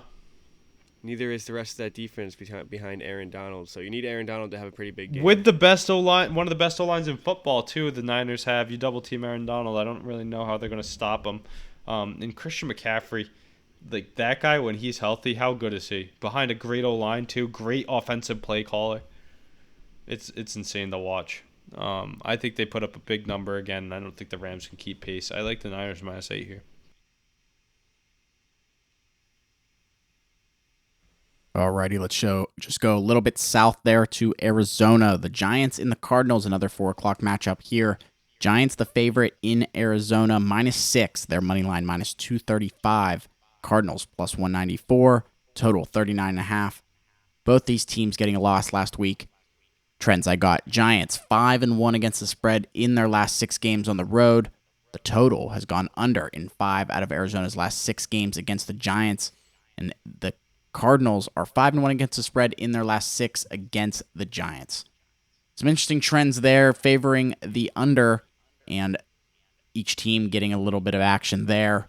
Curious to hear what you guys think this game in Arizona. Ace, why don't you get us rolling? I hate the New York Giants, but I don't think they're going to lose to the Arizona Cardinals. You guys? But imagine losing by 40 points, then going on the road and being 6-point favorites next week. Yeah, but this is the worst team in the NFL. What's their win total at? It's like an all-time low, right? I think it's 3.5. I definitely could see the Cardinals cover the spread. I could see the Cardinals winning outright after that performance. No, I don't think so. No, I really don't. You think the Commanders are better than the Giants? No. The Commanders played god awful too. Did you watch that game? They were begging to lose that game, and the Cardinals couldn't do anything. Yeah, I definitely really won't bad take teams. this. This is the snooze fest of the week. Yeah, I think This might be Saquon the Barkley worst game finds of the pay week. dirt though for sure. I think he I'd does stay for away sure. from this game. I would lean the points for the Cardinals. Just I because they're wouldn't. home and the Giants. I'm not literally taking the didn't even put up a Cardinals all point year in last anything. week. I'm really not. I don't believe in that team at all. I don't like what they have at quarterback. Maybe when Kyler Murray comes back, but yeah, literally, I was watching that Commanders game. My brother had him in a knockout pool. We were watching the game, and I wanted the Cardinals to win so bad. So many chances to sell that game, and they just couldn't take it. They just kept giving it to Sam Howell and the Commanders. I like the Giants here. I'm not taking the points, though. Like you said, it's a lot of points, but I think Saquon gets back in the end zone this week. You got to think too. They got to score, right? They're blue balled all week by the Dallas Cowboys. They got to be ready to roll. They got to be pissed. They're going. This game's in Arizona, right? Yes. They're going to be going into Arizona pissed off, ready to kick the shit out of the Arizona Cardinals, I think. Definitely staying away from this. That's all I could say. Going to be an interesting one there in Arizona. Another one, not sure what to think. A lot of these just mysterious games coming into week 2, I think. But this next one, another interesting one. I didn't realize the spread was this high. The Jets and the Cowboys in Dallas. Cowboys are the favorite here, -9.5. Their money line sitting at -510. The Jets +390, and the total sitting at 38.5. Both teams getting a win last week. Jets just squeaking out, but the Cowboys just putting on a show against those Giants. Trends I got: Cowboys 16-5 straight up in their last 21 games as the favorite, under 11-2 in the Jets' last 13 games, including 6 in a row. Cowboys winning 8 straight at home, and they're 8-2 against the spread in their last 10 games in week 2. Mackie, your Cowboys, take it away. Yeah, this sucks because this was supposed to be such a good game. Dak Prescott versus Aaron Rodgers, 2 pretty powerhouse teams coming into the season, but obviously we know what happened to Aaron Rodgers last week. So now we're seeing a 9.5 point spread instead of a 2.5. I don't know. I could definitely see that Jets defense giving Dak Prescott and that Cowboys offense a really hard time. think it's definitely going to be more defensive. Jets are not going to get much going on offense at all. Anything I'd look into a team total under for them, but 9.5 points is way too much, and it's very easily coverable. Dak could have a bad game. Cowboys' offense could just not be clicking. The offensive line could be off. A lot of things can go wrong in this game. I don't like a 9.5 point spread ever, but I lean an under, and I lean a Jets team total under. But Cowboys should definitely get the job done and go to 2-0 this week. Yeah, I'm all over the under in this game. That's the play I like. I definitely want to take the Jets with the points so fucking bad, but I'm gonna be so pissed if Zach Wilson throws like 3 interceptions, and I'm gonna be like, why the fuck did you trust this team?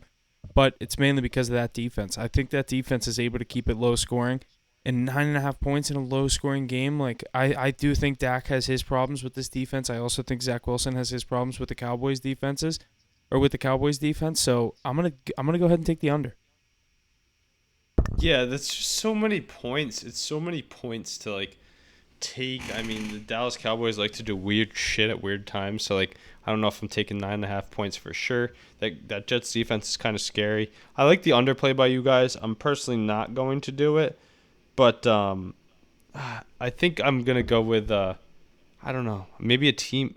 It's not a great play I love. I'm not touching this game. The Cowboys are going to win this game, and it's going to be kind of an ugly one, I think, because both defenses are good. Dak Prescott will throw his first interception of the year, I believe, but I still think the Cowboys have their way with them. I don't know about 10, though. It's such a hard thing to do. Dak's not throwing any picks. Yeah, okay. Now he's going to throw a lot. I like the Cowboys team, though. I like them a lot. Still think they're going to win the division, get another win here, add the Jets notch onto the belt. But I don't know. I don't have as much confidence in them as I do the Niners yet. So it's a tougher draw as well. So, yeah, I'm staying away here, sadly. Alrighty, boys. Let's jump into our final 4 o'clock matchup before we jump into these Sunday and Monday primetime matchups. The Commanders and the Broncos in Denver. Denver the favorite, -3.5. Their money line, -180. Commanders money line at +152, and the total at 38.5. Broncos not able to get it done last week, but the Commanders did. No trends for me on this one. Huff, why don't you start us off here? Broncos at home. Yeah, obviously I'm big on these Broncos coming into this year. They did not cover for Mackey last week in that spot against the Raiders. Tough division. Yeah, I was gonna say a tough divisional matchup for them there. New look team. I think they bounce back here. I'm gonna take them with the points. I'm probably don't know if you'll see this officially on my card, but as far as what's going on with Washington Commanders, I definitely lean on Denver to get a win here at home. I like them with the 3 points. 3.5 is what I'm seeing, so I guess I gotta settle for the 3.5, maybe even buy at the 3. But yeah, I like Denver to get back on track here and cover the spread. I'm not betting on this game. I don't like the Commanders. That Broncos team's so unproven. Sean Payton, you're a piece of shit talking all this shit about Nathaniel Hackett can't get the job done, and you blow that game, a divisional game at home against the worst team in your fucking division. Oh, it gets me so mad. I thought they had that locked in. But, Sean Payton's a phony. He's a phony motherfucker. He thinks he can get the job done with Russell Wilson. He did the same exact thing Nathaniel Hackett did. Boils my blood, but I can't bet on this Broncos team until they've proven themselves even a little. Just 2 bad teams here, in my opinion. I lean under. Neither team can really put the points up on the board. That's a charged take from Mackey on the Denver Broncos. I think you're the only person that cares about that team more than Huff's fandom for him. But, yeah, I Lost me money. What a bunch of losers going in there and losing to Las Vegas Raiders. I mean, divisional matchup, so it's a lot tighter than you think, but I expect a lot more out of it. I think, Mackey, you said it in one of our group chats the other day, the Broncos aren't winning shit this year. I really don't think they are. I think they're going to stick around in a lot more games. They're not going to be laughable like they were last year, but I don't think they're going to be very strong. I honestly think that the Commanders can steal this one, just solely based off that defense, but I'm not sold on them either. I think it's a low-scoring game. I like both quarterbacks to throw a pick, but Russ started out hot last week, and then he kind of simmered off, so I don't know. As I think about it, maybe the Broncos. I'm not touching this game either. I think it's going to be the ugliest one of the 4 o'clock slate. Expect a lot of turnovers from both sides, a lot of sacks, but maybe the upset by the Commanders. Why not? I hope Nathaniel Hackett was sitting there laughing his ass off watching them blow it after all the shit he's heard from Sean Payton, all the shit he's just taken in from this team. Granted, he had a terrible year last year, but maybe the coach isn't the problem. I think Russ. I'm kind of buying into the fact that Russ is not ever going to be like he was in Seattle.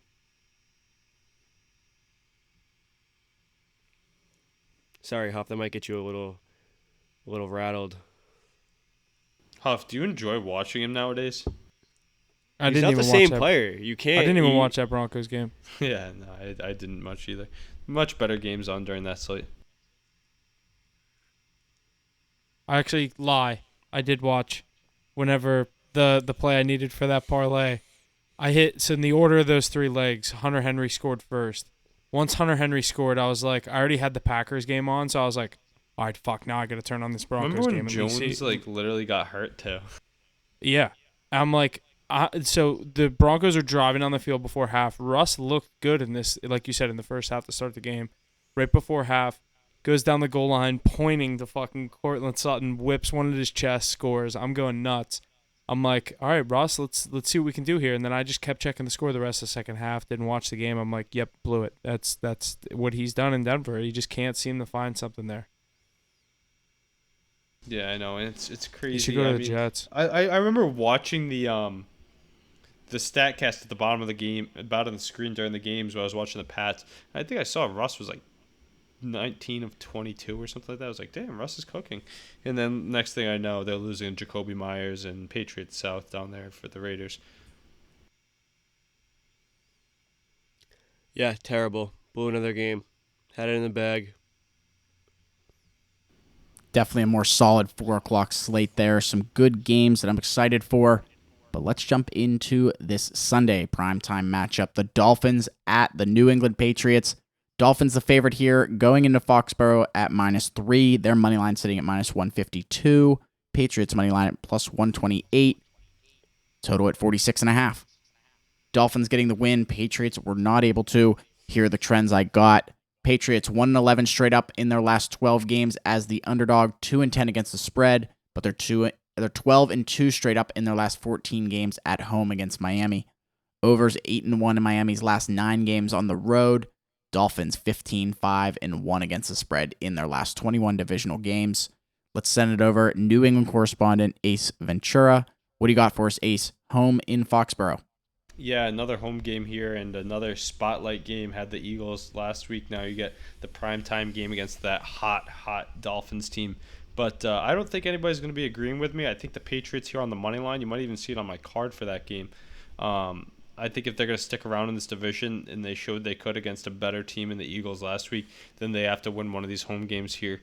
Hopefully Huff can get bought into taking them at home again. But I know the Patriots are going to split with the Dolphins. They do it almost every year, and they always like to lose in South Beach down in Miami. So I think the Patriots get the job done here. I like our matchups with this team. We have the cornerbacks that can match up with these talented, speedy receivers. We have fast, talented corners.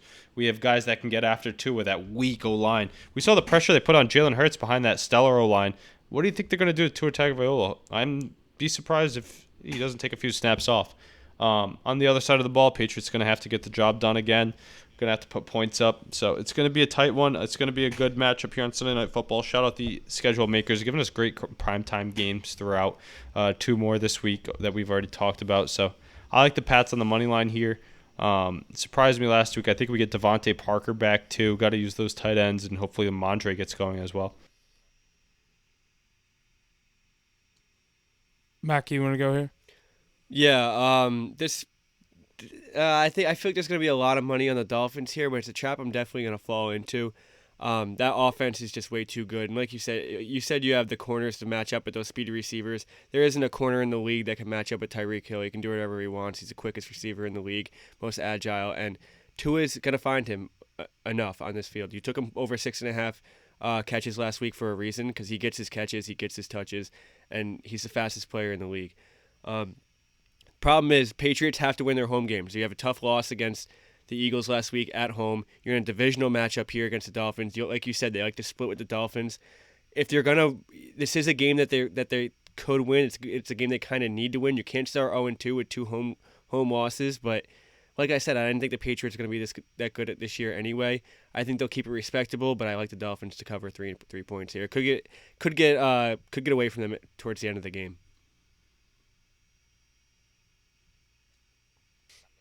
The one thing that I did like in that game that I was just looking at and I kind of zoned out there, it's tough to say because I want to say it's a high-scoring game because I do think the Patriots are able to hang in this, but then part of me thinks it's going to be low-scoring. I do think it's going to be tough for the Patriots to start 0-2 at home.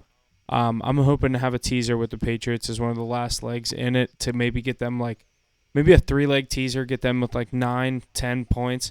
Is the last leg on Sunday Night Football, but I do not love this original spread at 3. I don't necessarily have a play on this one. I do like the one thing I was going to say is the Mackey brought up is you took the over 6.5 catches on him last week. I think I might have to take that this week. That seems like Tua just all default looks at him every single play. So could it be a higher line this week? I bet. Yeah, it'll be 7 or 8. It might be even 8. Yeah, but one thing, are you guys going to be shocked if the Patriots win this game? No, Absolutely not. Absolutely not. It's a divisional game. Yeah. It's a divisional game, and the Patriots just proved that they could do it with one of the best teams in the How league. good are the Dolphins? I I have the Dolphins to win the division. I have Tua as a dark horse MVP, but how good is this team?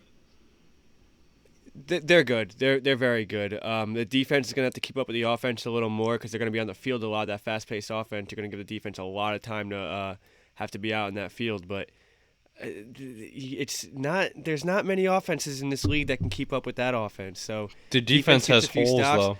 Tua is making passes that we have never seen him make before. That game-winning touchdown, absolute dot, just dropped it in there. I think it was Tyreek Hill. Didn't have to do anything. He caught it in the pocket. How do you think they fare against the good defenses, though? You were saying how mid that Chargers defense is. How do you think they fare against the top end defense with good pressure? Because we know that O-line's weak. We're going to have to see Tua scrambling. He's had his injuries in the past. He's not going to take a hit. So we're going to have to see that pass rush for the Patriots. It's going to be interesting, definitely. I think it could be definitely a slow start.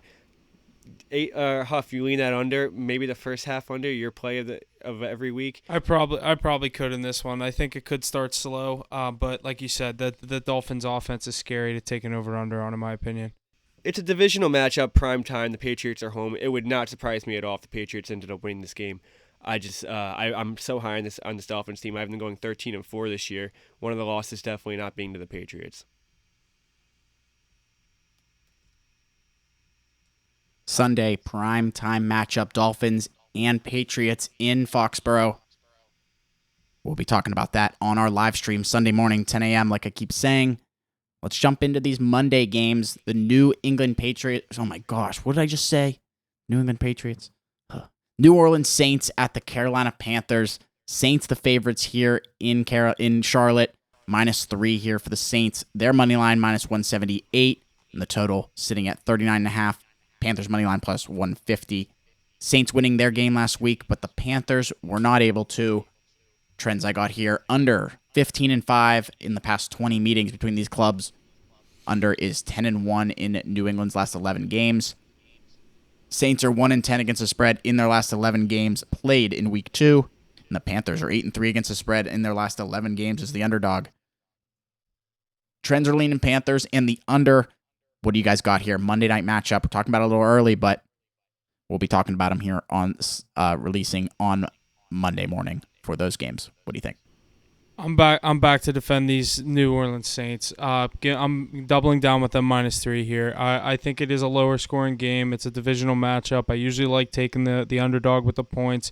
I have nothing good to say about this Panthers team. I think that was a slow start for New Orleans. Derek Carr looked really good in my opinion for what they asked him to do. They weren't really unleashing him too much. He was kind of doing what the offensive coordinators was telling him, which I like. They have another week with Jamal Williams there on offense. That defense looked a little slow to start, but they got their turnovers, and they obviously only let up 15 points, didn't let up a touchdown all game. I'm all over the New Orleans Saints in this game. Give me the Saints -3. I definitely lean Saints as well, but that's not my play here. My play is definitely the under. That Saints defense is stellar. Bryce Young can't get anything going with that Panthers offense. Panthers defense isn't terrible either. Brian Boyle on that side. Like you said, we don't have J.C. Horn, but Derek Carr in that new offense has not looked very stable. They haven't looked very comfortable. They have a lot more things to work out. It's a divisional matchup. You're going on the road, prime time. So I don't love the 3 points. I absolutely love the under. I think this game very low scoring. The losing team should probably be single digits. And I don't think it's going to be a blowout either. So I love the under, 39.5? Mm-hmm. Yeah, feed me that under. It's probably going to be on my card. Yeah, I mean, I like the Saints here -3. I'm with Huff. I'm running it back this week. Don't like anything about that Panthers team, literally at all. I know their defense has some pieces, but I don't know how they're going to score. And that Saints defense is for real. I think they held a better Tennessee offense down. So you might see Saints -3 on my card. Actually, you definitely will. I'm going to take that this week. I like Derek Carr and Co. to go 2-0 on their way to winning the NFC South.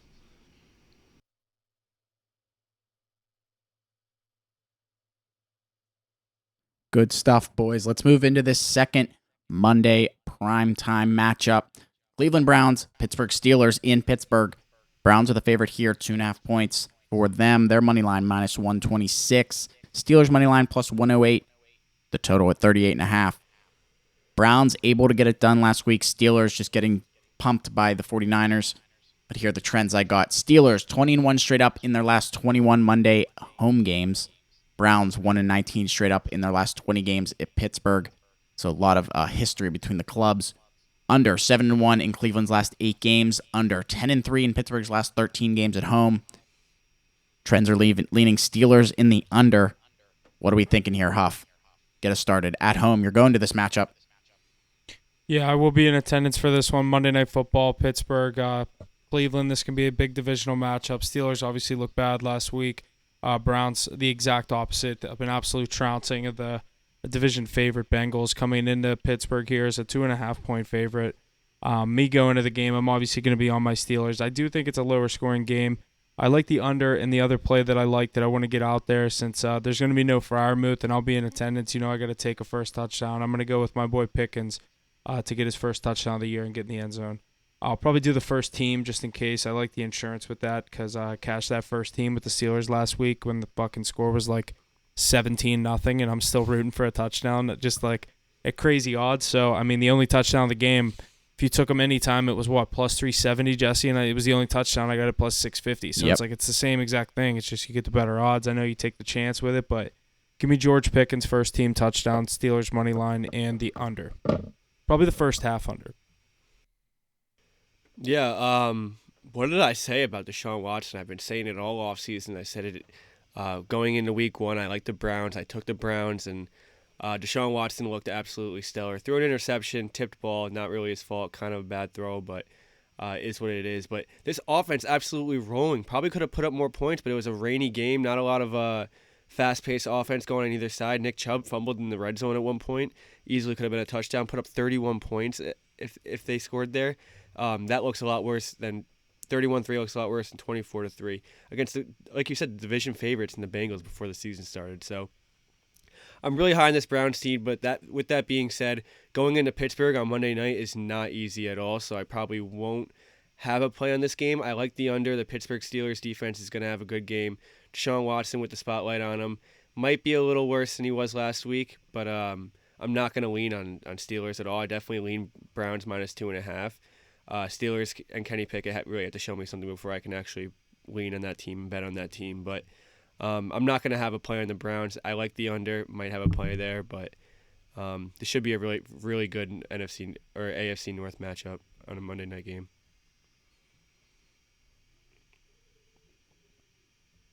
Yeah, I'm gonna ride with the Steelers money line here. I believe I like them to get the job done. I'm not high on this Browns team, and Huff was talking me into it at the beginning of the pod. It's a Monday night. I know you were saying it the other day. They got Renegade playing against the Niners. You're all hyped up because it was week 1, but the San Francisco 49ers team is fucking legit. And that was Sunday at 1 o'clock. Monday at 8 o'clock against the Cleveland Browns divisional matchup in Pittsburgh. They'll little brother them once again. I think that defense is going to eat. That's going to be a slow, low-scoring game. Going to be a 3-point game either way, but I think that the Steelers can get this one done. I'll buy into the hype here. I know everybody else was on it last week, but I'm on it here. A great matchup for them at home, I think. I think Kenny Pickett can get going with those weapons against that weak secondary. I don't know. We'll see. I think they have a better chance than the Bengals did last week. Alrighty, boys. Good stuff. I mean, We got lots to look forward to here in week 2 as we wind up all of our games here to review. Our live stream there on Sunday. That's all we got from week 2, I think. Anything else to add before we continue into some MLB and college football? Alrighty, let's jump into some MLB. That season's still, full steam ahead here as we approach the playoffs. Our power rankings for this week, coming in at number 5, the Houston Astros. Number 4, the Tampa Bay Rays. Number 3, the Los Angeles Dodgers. 2, the Baltimore Orioles. And 1, the Atlanta Braves. Pretty solid list there. Astros in there at number 5. What are you guys thinking? Yeah, Ace, we've been calling for these Astros to get in here, and here they are. I think the only way is up from here for this Houston team, and they're catching fire at the right time. About time they've gotten into this ranking. We've been waiting for it all year. Maybe they can win the division. Maybe they can win the World Series. Who knows? MLB getting good. Playoffs around the corner. Just got to wait out this kind of boring time in the MLB, in my opinion. I know the NL East or NL wild cards heating up a bit, but get me to the playoffs and get those Astros there as well. Yeah, it's definitely the period where you paid no attention to baseball until playoffs come around because you have other sports, but playoff baseball is still pretty electric. Oh, absolutely. Monday Night Football or a NLDS game? See, I gotta value Monday Night Football a little more, but you can't pass up an NLDS game. NLDS, yeah, it's not a bad one, but I'm going about NLCS.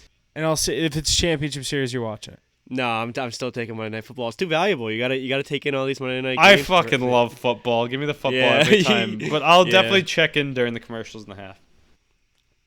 That's why I do the 2 TVs. So you gotta have 2 screens. I do, but I don't know if I'm doing it for a baseball game. I really don't. If it's a NLCS or if it's probably a playoff baseball game, yeah, that's for sure on the second screen. If it's a Monday night game, there's only one football game on. Yeah. Okay, maybe.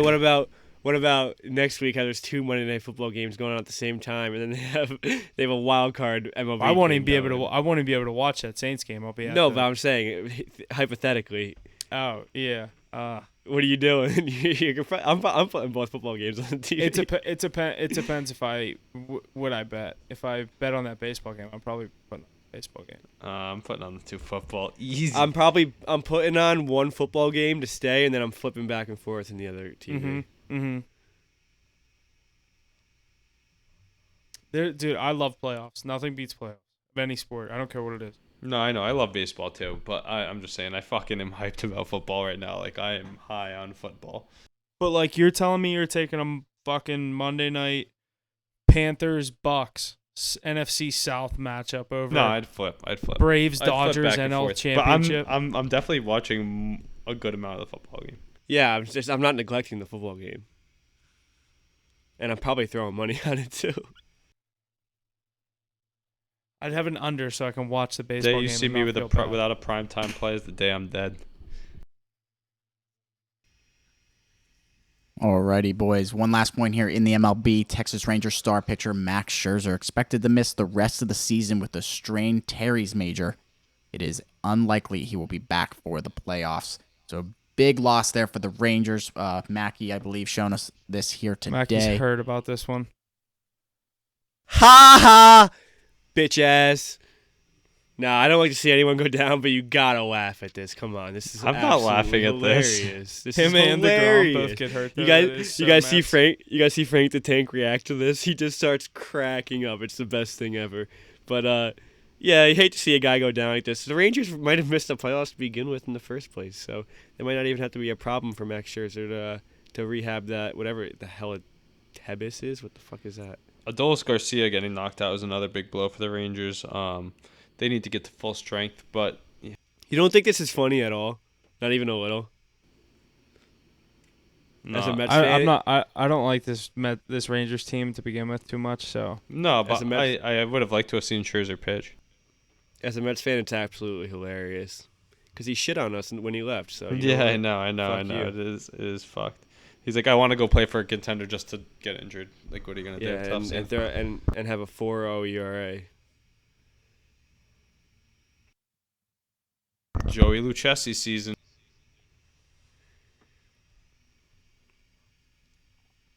Alrighty, let's jump into some college football here before we get going. How do you say his name again, Huff? Shadur Sanders and the Colorado Buffaloes picked up another win this past weekend and will move to be 2-0 on the season. As Colorado University, their -2.5 took down Nebraska 36-14. Shadur threw for 393 yards, 2 touchdowns, and added a touchdown on the ground. College game day will be in Colorado this weekend for Colorado versus Colorado State. Can the Buffs move to 3-0 before heading to Oregon next weekend?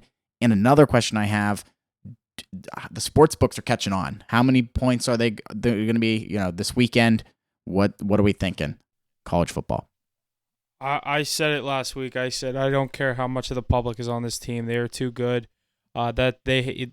Dion has this team too ready each week. I don't know what the line is on this Colorado State game, but I don't know if I'll be taking it this week. The one I have my eyes on next week is when they're a big underdog against Oregon. I'm definitely taking them with the points in that game. I don't know about the money line, but this Colorado team just continues to prove people wrong. I'm not saying they were proving anyone wrong as they were favored in that game at a home spot against a Nebraska team that struggled week 1. But I think Shadur Sanders continues to just have a great season. He adds a rushing touchdown on the ground, now has 7 touchdowns in the air. He's just putting up a really good case for him to have honestly a Heisman season. I hate to say that, but I don't hate to say that because I did see this coming with all the hype for Colorado, but they're must-see TV every week. I said it last week and the week before. I think College Game Day got it right going there this week. There's not too many great games. Obviously, our West Virginia Mountaineers have a big one this week, but they haven't done anything to deserve College Game Day in the past 2 years. So I think there's a reason they skipped over Morgantown this week. Yeah, this Colorado team. I think Vegas took their biggest loss maybe ever on Saturday with Colorado covering the spread. I think they had 90% of the money on them, and 25% of all of the college football bets were on this game.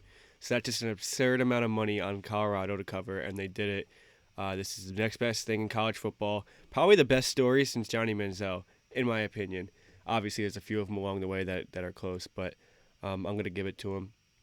The Dion effect, man. It's real. It's real. I like this Colorado team. It's going to be interesting to see that spread next week against Oregon because they go into Oregon, don't they? Yeah. Yeah, it's going to be... They're 20.5-point dogs right now, or at least they were last week before they beat Nebraska. Oh, yeah, you're going to... I think you could see it down to maybe 14. Dude, I seriously think they can win the game. I'm not even kidding. Can't count them out, right? That's the only thing that scares me is 90% of Americans think of the same way I am, but I truly think they can win the game.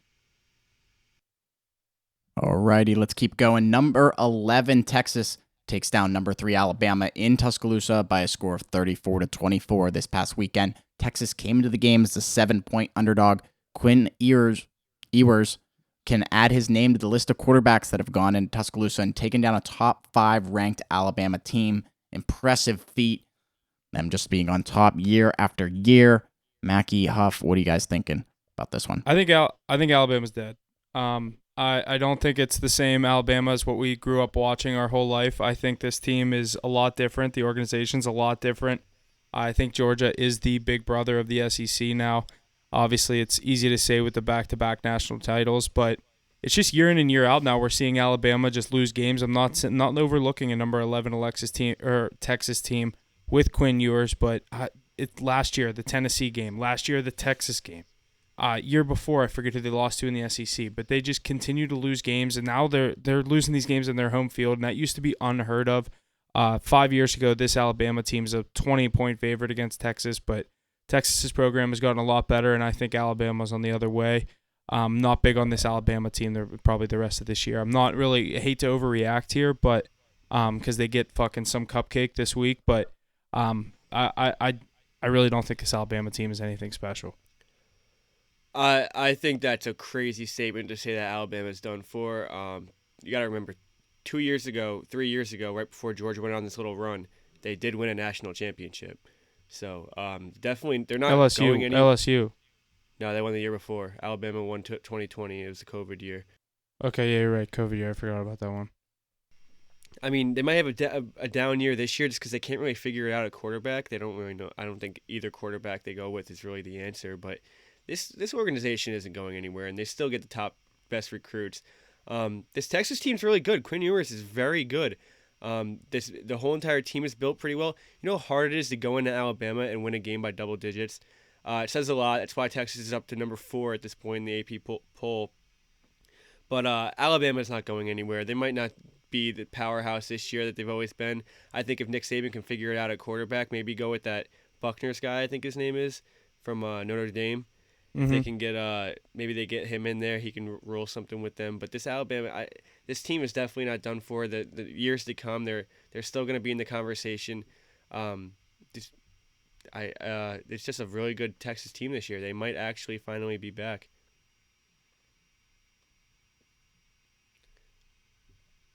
We got another good week of college football coming up. Let's review the AP Top 10 coming into this week. Alabama sticking around in the top 10, coming in at 10. 9 Notre Dame, 8 Washington, 7 Penn State, 6 Ohio State, 5 Southern Cal, 4 Texas, 3 Florida State, 2 Michigan, and 1 still at the top, Georgia. Any comments on that before we look ahead at this weekend? Look at Ohio State just keeps falling after their winning games just keep falling. Obviously, they're not putting up performances that they should, but I was going to say Penn State and Washington haven't moved. Washington did after the first week, I think, but Penn State's consistently been sitting there at 7. I like this top 4. I'm not big on this Texas team still. I think they'll find somewhere to slip up, but I guess they've just beat Alabama in Tuscaloosa. You have every reason to be high about them, so I guess they got it right, so we'll see what happens. I mean, everyone's still the only one-loss team in the top 15 is, or no, LSU has a loss. So LSU and Alabama are the only two teams in the top 15 with a loss. Actually, in the whole top 25 with a loss. Huff, let's give a way too early college football playoff prediction. I think Florida State's a lock for it. I really think that their game to win was LSU. I like Florida State a lot. I don't think they're going anywhere. They get Boston College this week, Clemson next week, Virginia Tech, Syracuse, Duke, Wake Forest, Pitt, Miami, North Alabama, and Florida. The only other ranked games are Duke and Miami. And Duke, they're... Yeah. And both are home games. Both are in Florida State.